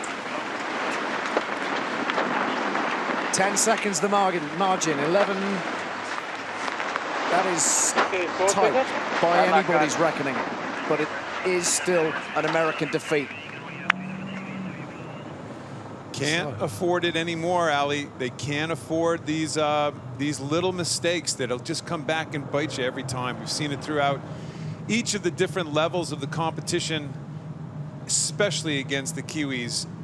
A mistake just seems to be exaggerated against the youngsters from New Zealand. Jimmy Spithill's USA with port entry this time. The last race of the day, the opportunity for them to claw back a win, try to get some sort of foothold in this contest, because for all the improvements and the changes made, they are firmly on the back foot at this point. Then they go to the entry box. Let's bring in Christian Kapp, part of Artemis Racing, the Swedish team, out here on the Great Sound. He's out of the water for us. Christian, any take-homes from that previous race about how this one might unfold? What are you expecting to see? I think this could be a tricky race, guys. There are more fluctuations in the breeze now. I think the lighter spots are getting bigger when they are here, so it'll be all about connecting the dots on the runs and the beats. So it should be a very, very interesting race from a tactical standpoint. Both the helmsmen confirmed that, didn't they, in their post-race interviews, the shiftiness of the wind. Something they're going to have to be on red alert for. Trying to pick up those puffs, be in the right place at the right time. As beautiful as these, as this photography is, it is hard to pick up these shifts from the television. Certainly not on board the boats. Race number 8 then of the America's Cup match, with the New Zealanders led by Peter Burling, leading by 5 points to 1. Much more aggressive by both teams. Oracle tacked into a position they thought was going to be good. They couldn't accelerate, and all of a sudden Team New Zealand has Oracle in a really bad spot. He's not going up. lured boat. Emirates Team New Zealand, they can go head to win. Oracle has to stay out of the way. Oracle is in a deep hole right now. 27 seconds to go, no penalty, so they deem that Oracle stayed out of the way. But if this is time and distance to the mark right now, to the starting line, which I think it easily is, New Zealand's gone. And you got to believe at this stage, this is almost a must-win race for Oracle. Okay, go. Well, they're tearing away the Kiwis at this point. They have boxed in Jimmy Spithill and Oracle Team USA in the pre-start. And they have clear water in front of them. They have clear water behind them. Peter Burling's team are flying. Never mind the start time. That doesn't matter one little bit. It's just about your opponent. Where is he? Where can you pin him down? And where can you leave him for dead? Oracle tacked. They really tried to get aggressive there with Burling. He tacked around, Jimmy Spithill did, and then couldn't accelerate. Emirates Team New Zealand did a radical turn, accelerated quicker, got into leeward, and holy smokes, just stuffed Oracle head to win and take off for a huge start win. Again, just can't afford it at this stage if you're Oracle Team USA. If you want to make this an event, it's not the way to do it. What a master stroke from Peter Burling.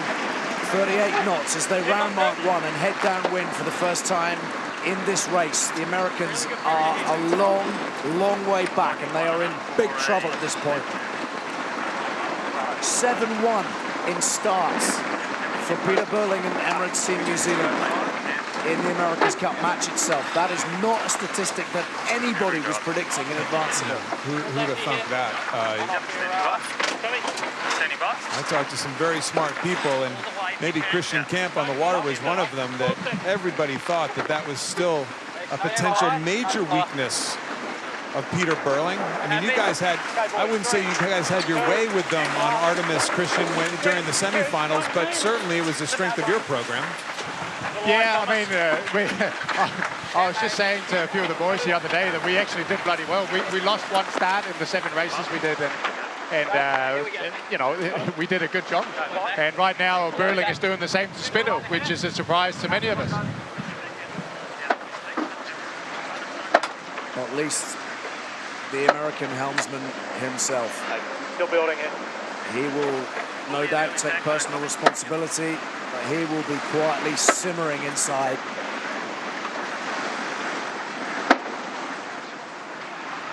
Well, time to make something happen. You're only 150, 175 meters behind right now. Certainly within passing the pass zone that we've talked about so much. But Ali, keep in mind, it's not 5-1. It's really 6-1 in wins, losses in this because of that deficit that Team New Zealand, the challenger, had to start with. 6 races to 1. Something's got to give, right? I mean, something's got to turn around. If Oracle, you can't just bury your head in the sand all along and say, hey, this is going to change, because nothing's changing right now. Well, the Americans are splitting the course at the bottom gate. That's the first thing that's happening. But there'll be a lot of people, Ken, who will have caught sight of the contest in San Francisco 4 years ago, and they'll be sitting there wondering if there are familiar situations ongoing here, or whether this is a very different scenario we find ourselves in. I mean, the most fundamental scenario is surely that the Americans have had their time to go adapting and changing. They've had it now.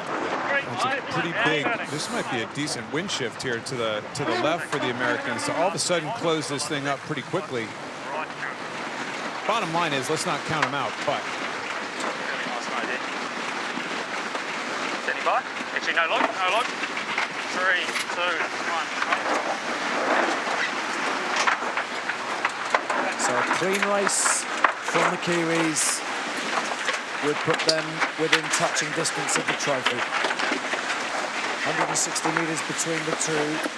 Americans just gaining a little bit. They need a wind shift to help them out at this point. This is a replay of the pre-start sequence. So Oracle starts leading back, and they decide, let's go slow here, wait, and we can see if we can trap these guys up to the high side, up to windward of them. They're trying to trap them up above to this side of Oracle, but Burling spins around on a dime, pops up on the foils, and all of a sudden zooms into leeward, and the next thing you know, Spittle's going to be head to wind. He's going to be going head to wind, and complete control by Burling. So I was really surprised, well, not surprised, nothing should be surprising us at this stage, at how quick the turn was and how radically effective the acceleration of Team New Zealand. They just turned it around on top of Oracle, and you know what, kind of the student teaching the master in its own way. That was a master stroke, wasn't it, of match racing from Peter Burling. But this gap is not a big one. No, and this is all on, right? All on right now. Tight match racing from Burling. Look at this, almost in unison, the two boats tacking. Coming out a little quicker on Oracle. That was interesting. They revved it up a little bit going into that tack, had more speed going into the tack, and actually came out a little more effective. So kind of a bit of the medicine of the Kiwis turned against them there.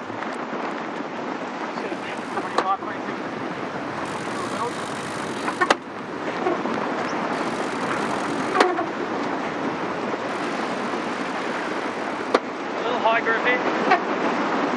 Actually, hold that. Just transition here. Little light patch. Just not too low here. Just pressure related. Still inside the jib. Yeah, we just got to get through this. It's really slippery. That's down on the jib.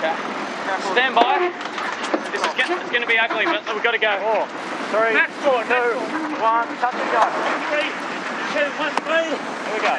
Fascinating. Listening to the tactical discussion between Tom Slingsby. Try and build here. It's going to be ugly, but we got to go, meaning we got to split. We got to do something here. And I'm kind of surprised because they were making some gains. Why they would have tapped off if they thought it was going to be lighter on this side of the race course. Really good pressure here. And this Team New A lot of Zealand pressure. goes with them right away. Look at that. They've been up 100% of the time in lightish breeze, using their Code 2 jibs, too. They're not even on their big jibs in this race. So it's amazing how it was less than a 100-meter lead, just turned into 250 in a heartbeat. 20 seconds away, line. So the Kiwis, yet again, a long way out in front now, and dictating the terms of the race. The Americans having to adapt their plans, their policies, just to change things up here and there to see what they can do to disrupt this Kiwi passage. And the Americans very, very tight to the boundary. They may well have gone into the boundary. They have. And they've now picked up a penalty as a result of that. And that is surely, Ken, an unforced error. I think we're all very surprised at this stage. They got to burn off more boat lengths to get further behind. They were 50 meters behind not too long ago, and this is going to be in the hundreds. Now, could that have been a software problem about where the boundary was exactly? How does that happen? I know they've got a lot on their minds right now, but that is a fairly basic error at that stage. Trying to keep a boat going 30 knots while steering and adjusting the dagger boards with your hands on the throttles, and also, you know, catch a guy who's a few. Yeah, you're right. They got a lot on their mind right now, and clearly maybe a little too much, because that was definitely another one that they'd love to have back. Yeah, what's your right height too? Well, he was complaining yesterday, Jimmy Spithill. He thought the Kiwis had been handed some soft decisions by the umpiring system, but this one he's done all on his own. It wasn't even close either. That's on, you know, 3/4 of a boat length outside the boundary. Let's see if there's a little. They're going to need some wind strength. They're going to need a wind shift right now. 250 meters, which means once they turn that bottom mark, it'll be about 150 or so. So the Americans have sailed some 400 meters further. Average speed is good. Yeah, a little better speed. Even the Kiwis have even done one more maneuver. Got light for a while. And yet the only statistic that really matters. Mistakes. It's the one in your screen up there. 300 meters. Saying 300 meters. But mistakes. You start, what, 100 meters behind, and you go outside the boundary, and you get copped a penalty. Not good. Another 5 center. Nice pressure here, Pete. Yeah, I'm gonna just been dialed down quite a bit, so go to ley line. Yeah, found that ley, Lynn? Yep. Yep, getting closer here. The mechanics of that wing going back and forth are fascinating to those of us who sail for a living, Ellie. It's a different world as to how these guys are trimming that foil above the deck. I think it gets very little of the accolades what Ashby does with that little X box. Glenn Ashby sitting there in the middle of the boat. He's got a box underneath. He's got no winches, no ropes to pull. And the choreography is impressive as well, isn't it? Between them, when the maneuvers are made, everybody knows exactly what's happening, where they're going, how quickly they get there. You can see the box in his hand there for a second. Yeah, it's just a different world. They've set the boat up completely different to every other boat in the fleet. You know, you asked earlier, what's different from San Francisco to now? I think anybody looking at this Cup cycle would say the most innovative boat is winning right now. We're in San Francisco. The most innovative boat early on in the event was not winning. The innovation went, you know, you leapfrogged the boat that might have been a tad more off the pace, and this is not the case this time around. And what about the magnitude of what the Kiwis might end up doing here? I don't want to speak out of turn before anything has happened, but I heard it described the other day as David against Goliath in terms of funding and all that kind of thing, as we see the Americans performing arguably their worst maneuver of the race so far. More important. Down to 10 knots only. Just loss of boat speed, catastrophic there from the Americans in terms of what they're trying to achieve here. Camp going in. We went camp. Yep. 1. Here we go. Okay, settling here, guys. Big jib on.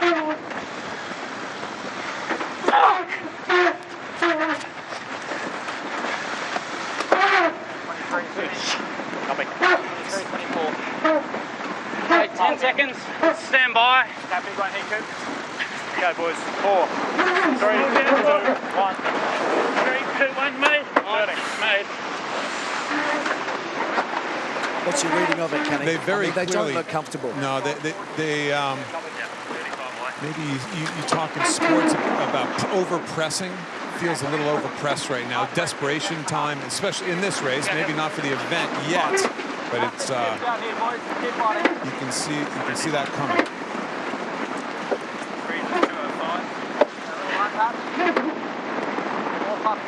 You got lift coming. Be a little high, just a touch high, but okay. Happy BMG now. Feels like we're there.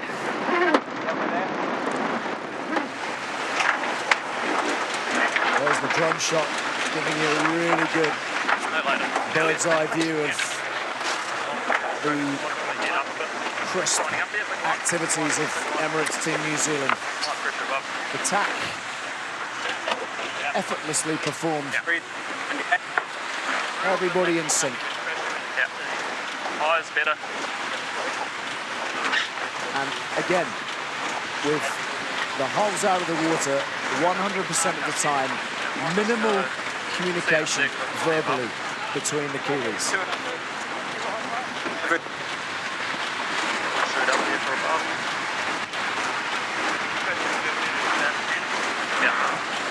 Pretty happy just going fast now, a little faster, and take the right-hand ley line. I think what we just heard there might tell you the story of the Cup. We're really happy just going fast now. Let's just go a little bit faster. Yeah. Yeah, up 5 in.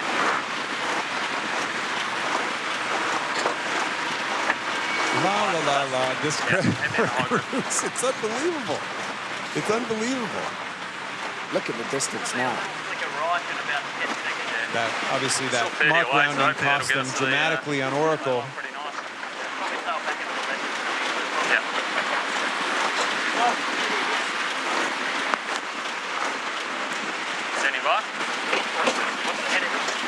talking earlier about slaying the dragon. I mean, this is just an incredible look. Look at the spin. You know, one thing that's interesting, Ali, is there's no doubt as the Oracle boat made their foils maybe a little bit slipperier, a little bit thinner possibly, they're doing a very similar technique to Emirates Team New Zealand, and they're bearing off, gaining speed going into the tack, and then whipping it through the tack. So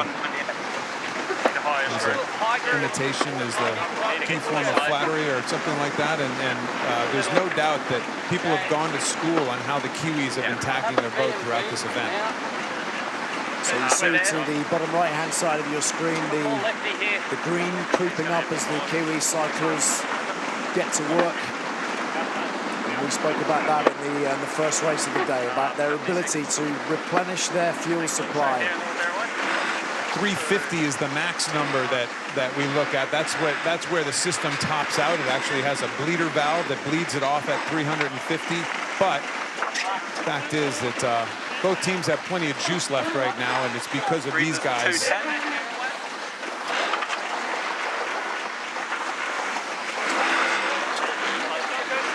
Final downwind leg for the New Zealanders, who know that they are close now, very, very close. Jimmy Spithill's got to pull several cats out of the bag. 3, 2, 1. One move. And made. Put your hands. Mark, clear. Rolling away, you're clear. Quick made, Bowler. Quick made. Last second tack, last second split again. Let's go back out to Christian. This is desperation time. These guys talked about how shifty it was. You talked about how shifty it was out there, Christian, but I'm not so sure it's that shifty enough to make up for a 600-700 meter lead at this stage. No, I agree, Ken. You guys mentioned it. Oracle are making too many mistakes. Bad decision at the bottom mark to go for the late jibe rounding, and that cost them another 200 meters on forced error on the boundary, stuff like that. The guys are actually sailing the boat really well.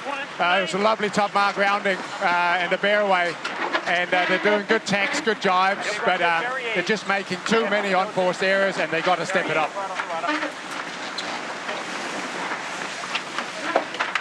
Hard to argue with that assessment, but for this lot, history is beckoning. No doubt, the kind of characters that they are, they will not allow themselves to think too far ahead, but the rest of us can.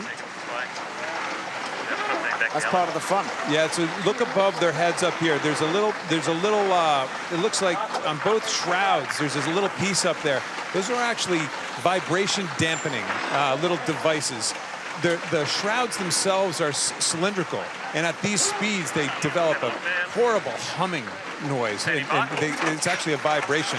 Those little, they're kind of asymmetric, maybe shaped, just little foils around, and that's all it needs. If you just put your hand on it, you can stop the vibration sometimes. So those, instead of putting your hand up and holding on and stopping the vibration, those little widgets are there to keep the thing from vibrating and maybe even breaking something. They can vibrate so violently.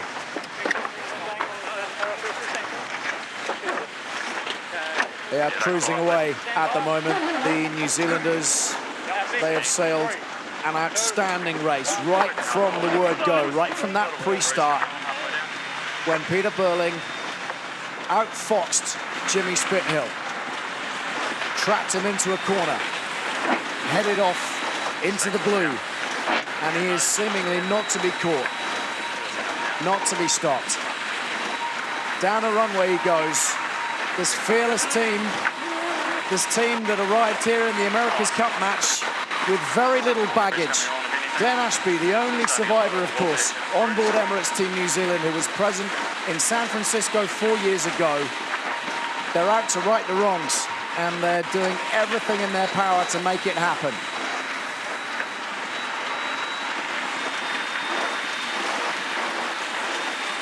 Making it look simple. That's the most impressive thing about it.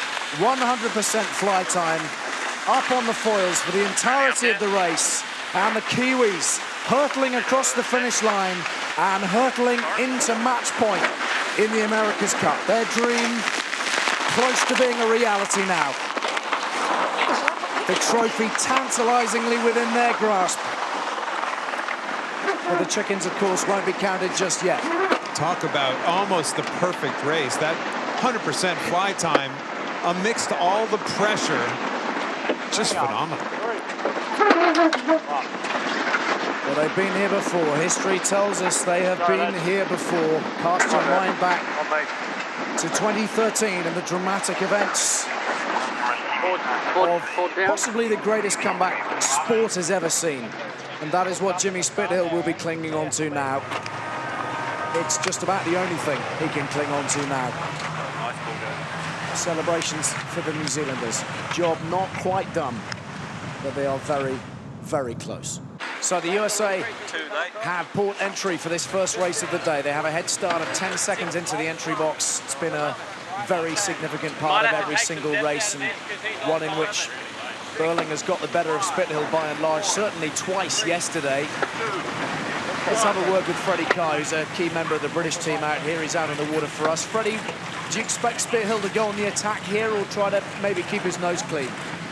No, I expect Spithill to go on the attack. He'll be channeling the inner James Spithill of 2000 when he burst onto the America's Cup scene with Young Australia and dominated the pre-starts, and he needs to dominate this pre-start and get on the front foot. Freddie, I think we heard Jimmy Spithill talk about how they're in a very light air package today, maybe even their light air boards, which I'm not so sure they're super fond of. With all that said, I think that even lends more towards what you say. He has to be aggressive because they might not be as quick today. Oh, I completely agree there, Ken. They're on their big foils, so it's a repeat of last Saturday where they lost the initial 2 matches. So for that reason, I think they need to get off the line cleanly and get to Mark 1 first.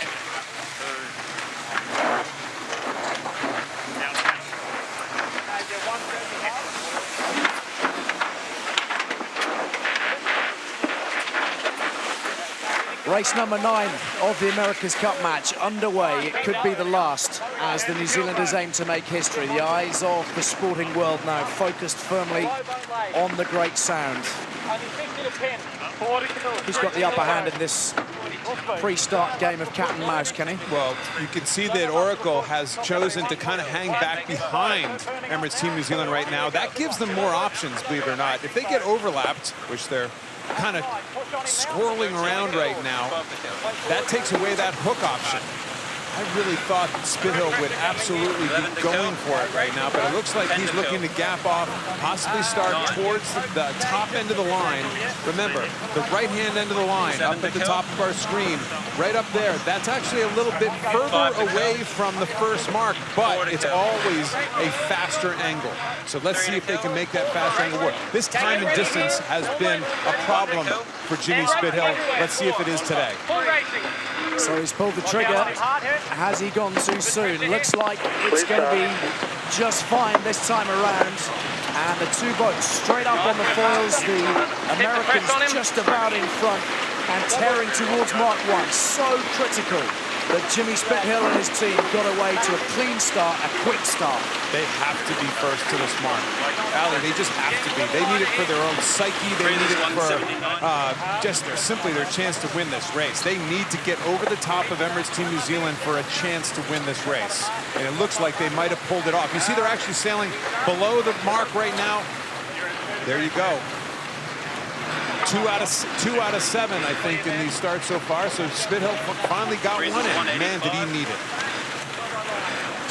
Good boat speed from the Americans as well as they turn around the first mark and head downwind for the first time in this race. And the Kiwis in behind them. They've been very happy through the course of our time here in Bermuda to play catch-up. They've bided their time. They've waited for the wind shifts, secure in the knowledge that their boat is quick. Let's start canting. Stand by. Okay. Happy. 3, 2, 1. 3, 2, 1. Made. So the Kiwis first to jibe, the Americans right on the boundary. This is I think the whole world is just holding their breath if you're an Oracle fan right now. That jibe was so critical. They stayed on their foils, but they're in a very precarious spot right now. Any speed edge to Emirates Team New Zealand, and then they can do a little reversal here and roll over the top. Doesn't seem like Spithill's too concerned, but I'll tell you what, that's really close to being a disastrous spot for Oracle right there. Let's get to them. Windward heel, guys. We're pretty low. Yeah, we've got Neck and neck right now. And they have gotten over the top. Oracle is in a tough spot. Emirates Team New Zealand just barely bow out, potentially using their wing wash to slow down Oracle. They were quicker off the jibe again, yet again. How many times have we said that in this series?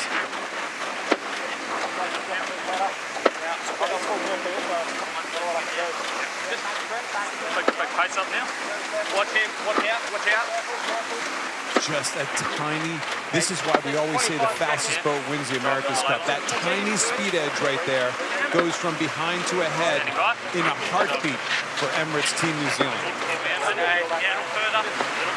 There's the wing wash, which the Kiwis will be hoping will spoil the Americans there and slow them up just sufficiently to allow them to extend their lead at this point. They're going all the way to the ley line, the ideal route in to the gate without any further manoeuvres. Mate, Albatross. Yeah, Albatross. Stay here. Okay, stand by. Into gate 2 with the New Zealanders out in front, looking to claim the trophy, to claim their place in history. The Americans already, even at this early stage in the race, with plenty to do.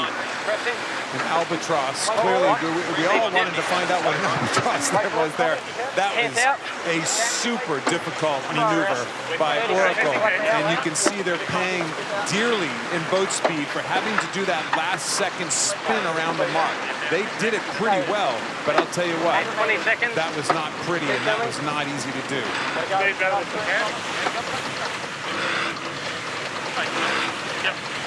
So the New Zealanders leading the race, the Americans taking off in a separate direction to try to chase a little bit of wind and find a way back in here, because that lead is being built all the time by Peter Burling's men.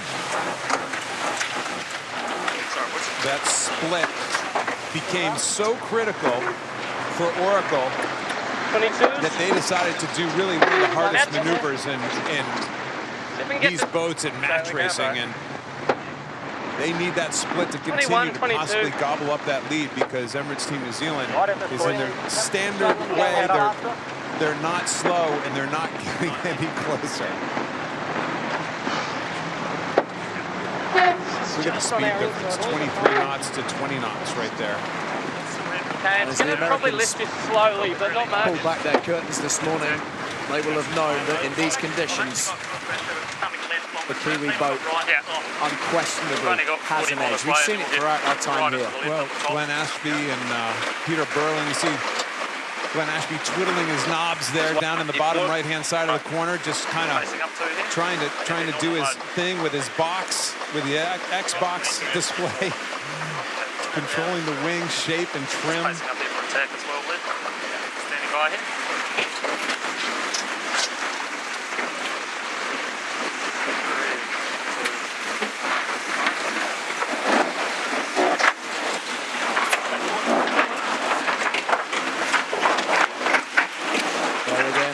Foiling tack, such a slick maneuver.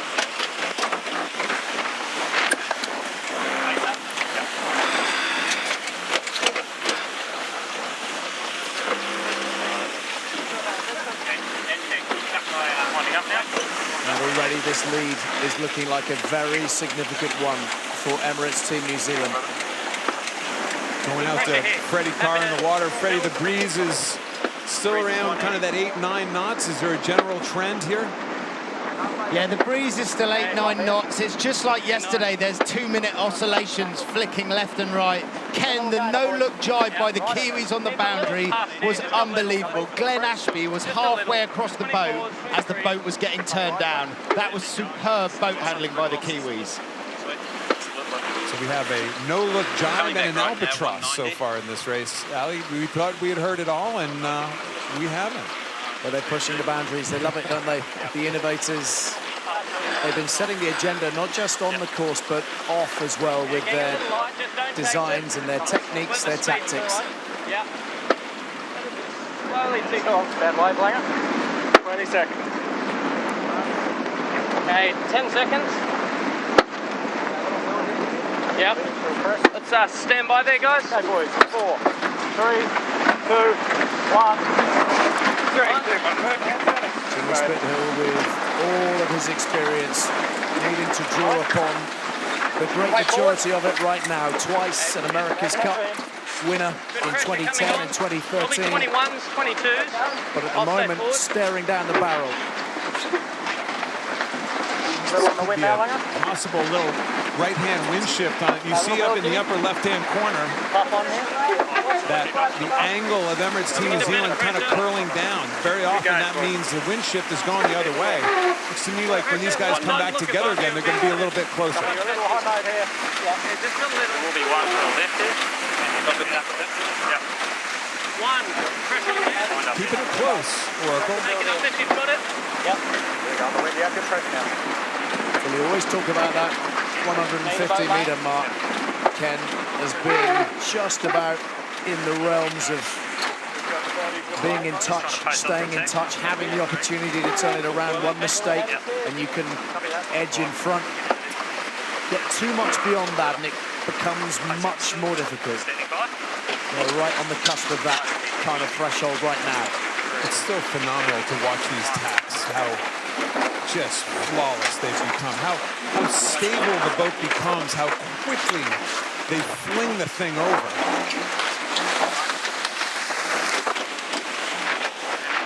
And once they've maneuvered, the cyclones go to work, generating that power, pushing the oil around the system to allow them a little bit of tactical freedom. Decisions can be made at that point once the power levels are back up where they need them.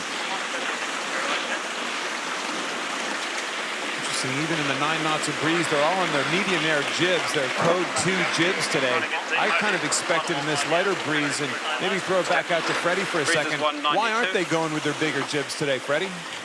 Yeah, it's a trend that we've seen throughout this America's Cup. When you're on the long foils, you don't need quite as much sail area in the sky to get them working, and it comes down to drag through the air as well as drag through the water. Quite a big speed discrepancy between the two boats, obviously currently heading in separate directions. The Kiwis were motoring away from the gate at around 30 knots. The USA struggling into it at around 20. They seem to have leveled off though a little bit here.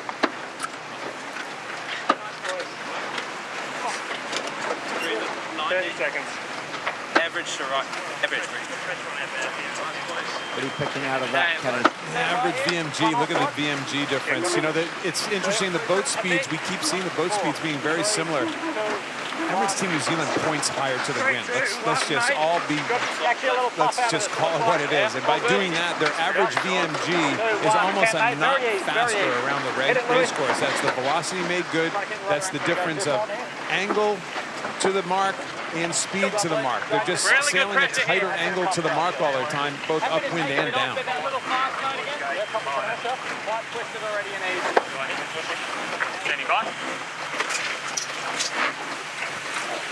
All business on board Emirates Team New Zealand, all done with the minimum of fuss.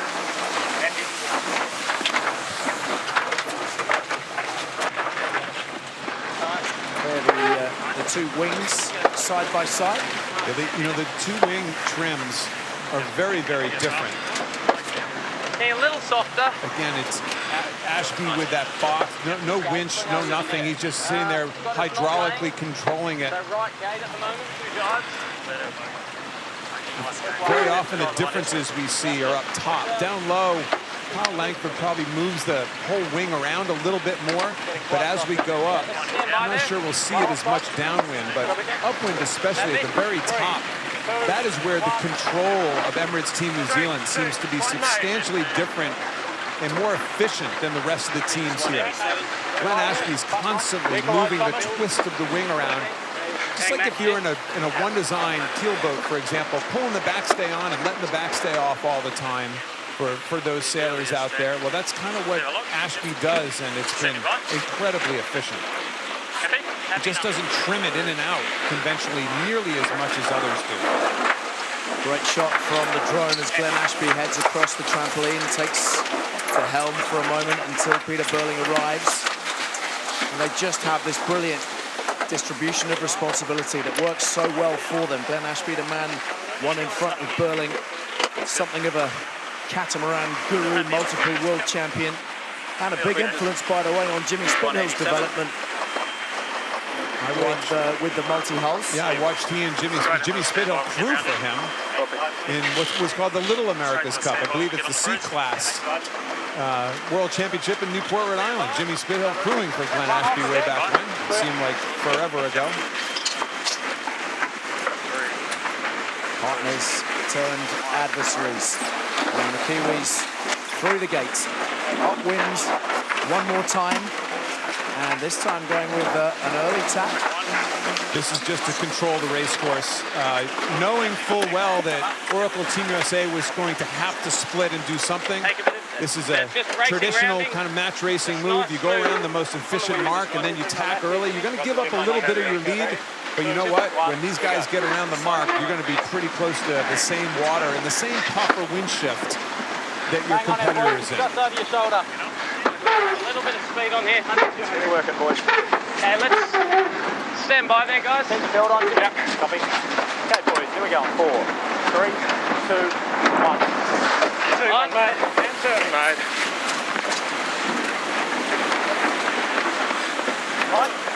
So the Americans still in touch just about, but they have to be a little concerned at this point with time beginning to tick against them. The defenders of the America's Cup. There will be a quiet realization that this might be over in the not too distant Keep working. future. Everything you got on this lap, boys. not even all out, boys. Faster, boys. Let's dig up. Nice, boys. A little fast, Tommy? Happy 20, yeah. Happy a little fast, just a little. Probably there, right? This is good, yeah, no lower. Lots of positivity, that's good to hear. Lots of positivity. I think exactly what you would expect to hear from these guys, A little high quite group in frankly. this one, and then you got lift coming. Lift in 2, 1. Good pressure there now. Happy VMG again. Taking a little bit. Yeah. Coming up. Nice. Happy to be a little faster still. Boundaries going quick. Yeah, 20 seconds. Let's stand by. Okay, here we go, boys. 4, 3, 2, 1. Emirates Team New Zealand did those 2 extra tacks at the bottom mark. Certainly gave up a bit of their lead, but Flattening heel. I would guess that Emirates Team New Zealand fans are far more comfortable in this position right now with a 150-meter lead than complete opposite sides of the race course with a 250-meter lead. You're vulnerable. Here, Again, boys. you're not very vulnerable. It's that arm's length thing, Exactly. keeping them where they want them. Looking up the backside of these wings again, looking Good pressure in 2. to try to prove me correct on Emirates Team New Zealand, but they seem pretty quiet with the top section of the foil right now. We were looking for that hummingbird concept that Freddie Carr introduced to us the other day, and it's not exactly there right now. But listen, this is again what we talked about earlier. This is the one mistake zone, you know? The problem is, Kiwis just don't seem to be making any mistakes.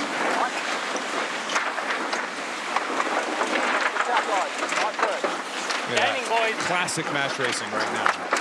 Everything you got, boys. But he was criticised earlier on in the match itself, wasn't he, Burling, for not covering Jimmy Spithill and Oracle Team USA. Seems to have rectified that in pretty much every department. Simon van Veldhoven, again, right up towards his absolute max heart rate. The bronze medalist from London 2012. New experiences for him out here on the water, as we were telling you earlier. Not least the day that the Kiwi boat disappeared upside down. Maybe a little bit faster, so we've got a good tack. 1 minute you're cycling, next minute you're gargling. This is going to be one and in for both boats. Now the Kiwis will make sure they lay the mark.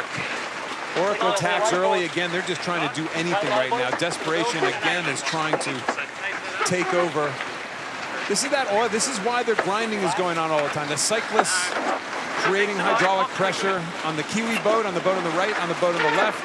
Certainly, A lot better pressure here. Team USA doing it a little more conventionally with coffee grinding, with the grinding of pedestals.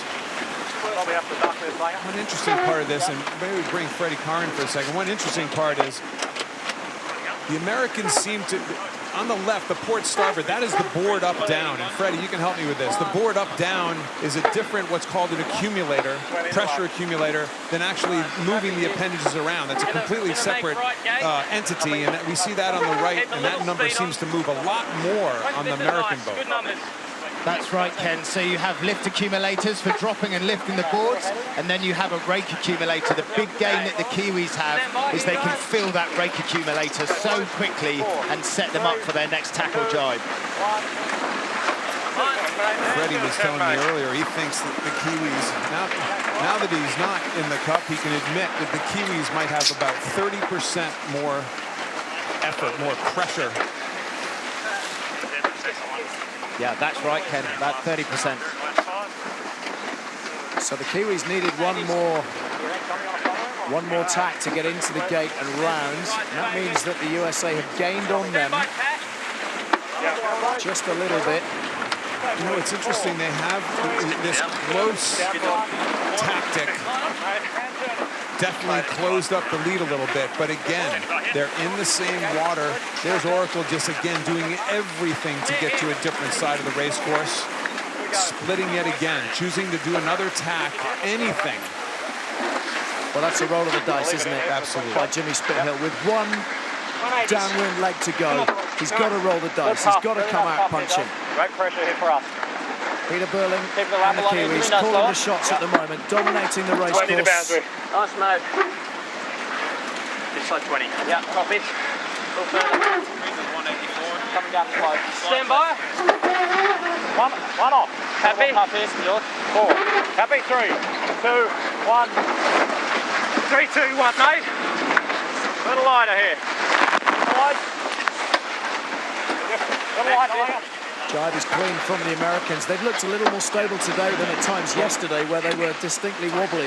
It's certainly their longer boards are helping. Listen, Light in general. the Americans through the series have gotten better and better at their tacks, at their jibes, at their maneuvers. The problem is the bar has been set very high by that other boat who's just kind of constantly kicking their butt. Let's be frank, it's not. This is a bit of a caning going on here right now in this America's Cup, and quite frankly, something I don't think anybody really anticipated. We anticipated these guys to be good. I don't think anybody anticipated the Kiwis to be this good. Standing by. Except maybe them.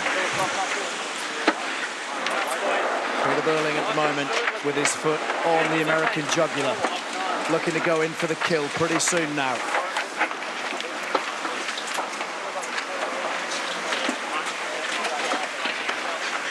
Got to admire the calm, the composure, the measured approach which this man has brought to proceedings all across this 5 weeks of racing on the Great Sound.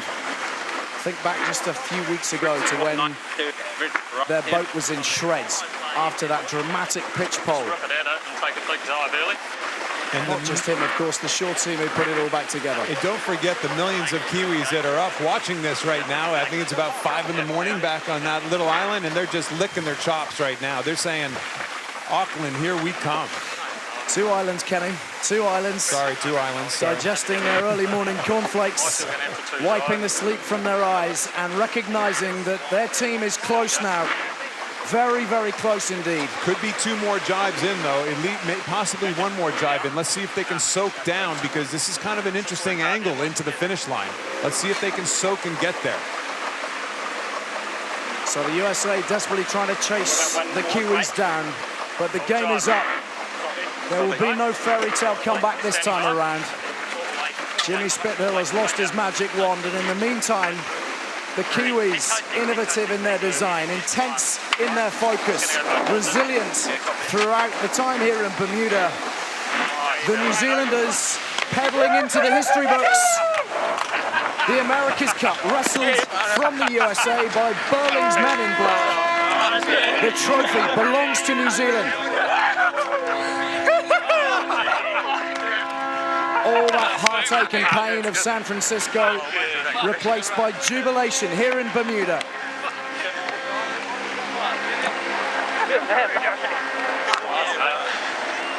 And 4.5 million people on the other side of the planet let out an almighty roar. The Americans' challenge is over. Just turn down, Tommy. The You just defense of turn their down. We go crown through. is over. My wing. It's been a brave fight. They've done everything within their powers to make it more competitive, but ultimately very well beaten.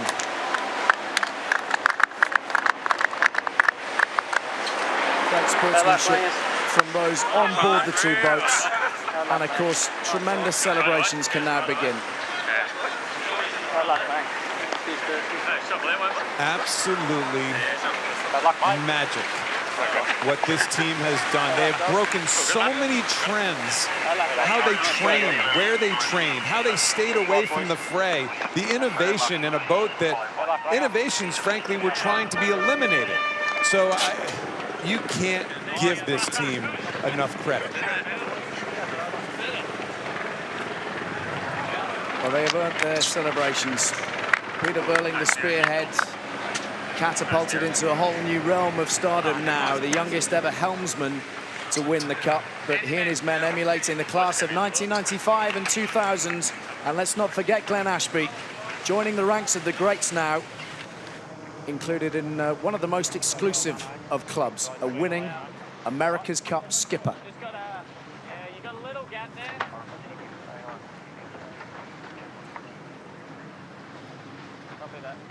So let's have a word with Peter Burling, the helmsman who has led the Kiwis to victory. Peter, congratulations. You can let it all out now. Tell us how it feels. Yeah, you know, it's just unreal. It's exactly what we came here to do. And we just go on top of the world. You know, it's been 3 years of hard work from so many people on the team. You know, there's probably 100 people working at times. You know, straight at this goal. Beauty. And yeah, this is exactly what we came here for. So, we're on top of the world. Peter, we'll let you soak this up for a second. Can you do us a favor and tell us a little bit, you know, Glenn Ashby, the guy that sits in front of you every day, just give us a little insight into Glenn and what he's done for the program and as the skipper of the boat and kind of the guy who had to take you from that last San Francisco event onto this one. Yeah, you know, he obviously plays a massive part in what we do, but, you know, Blair as well, trimming the foil, Andy, and you know, everyone in the whole team. You know, you can see how much we're all ecstatic about, you know, what we've managed to achieve here, and we're just absolutely on top of the world. So it's going to be a good night. It's going to be a good night. Peter, you know, I appreciate that bar Glenn Ashby, you guys weren't involved in San Francisco in 2013, but I'm sure that there are plenty in behind you for whom that was a major motivation. Just tell us what it means to lay that ghost to rest. Oh, for sure, you know, and I definitely don't think we'd be here without that heartache of San Francisco, and it's something that Bermuda's put on an absolutely amazing event here. You know, you can't complain. The weather's been absolutely perfect, and it's something that, you know, we're just absolutely blown away by the, you know, support we've been getting on shore and back home, and you know, we're really excited to share it with everyone now. Peter, many congratulations. Enjoy your celebrations. It's been great watching you. Yeah, thanks, mate. And those celebrations will surely last long into the night. And after all the hours of training, the sacrifices that have been made, the time away from home, the intensity of this competition over the last 5 weeks, this champagne will taste pretty good. I think what he said was it's going to be a big night. That could be. This kid has been the master of understatement. That might have been the biggest one yet. So we pause for the Moet moment as Grant Dalton emerges, the CEO of Emirates Team New Zealand. Very much a guiding light. Matteo Denora, the team principal. We're going to do it.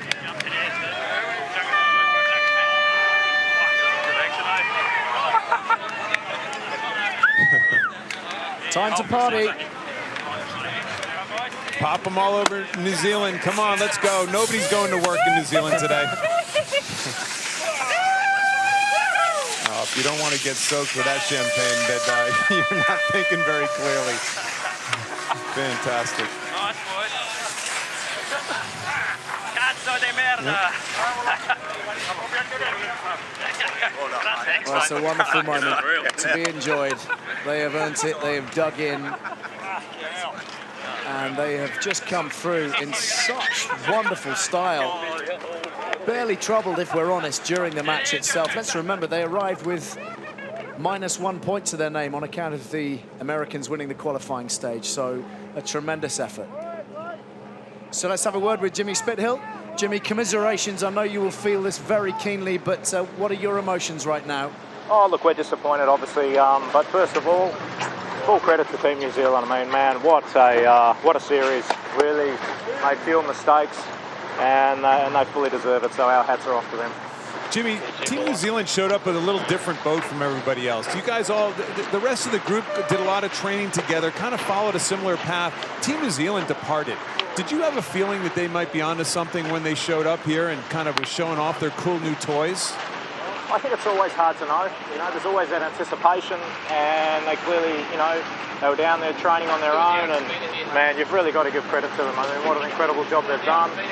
But let's not forget, they also sailed very, very well. First jibe, I mean, here you go. You're leading that mark #1, first jibe. Faster boat or little soft in the maneuver? Take us through that moment, and was the writing on the wall right there? Yeah, look, I mean, we were obviously pretty focused on getting to that reach mark in first place today, and the boys did a great job there. Yeah, unfortunately, they were the quicker boat today downwind for sure. It was very, very tough to keep close. I thought upwind the boats are a lot more competitive. I thought the boys were doing a great job tacking, but downwind they had the speed. Well, Jimmy, it's been fun to watch all this. I mean, reflect. My goodness, how many America's Cups in a row now? And what's the future for Jimmy Spithill? Just take us for at least the next couple weeks and maybe couple months. How do you get over this? How does this work? I'm not sure. I've just spent so much time and energy on really just one day at a time. But yeah, we'll just get back. I really want to go and thank, you know, the entire team, and we'll take it from there. But you know, the boys have got to hold their heads up high. They've fought hard the whole way. Very proud of them, and yeah, we'll see what happens. Thanks very much, though, boys. Appreciate it. Jimmy, thank you very much for your time. Congratulations on a tremendous campaign. As we said to Peter Burling, it's been fantastic watching you.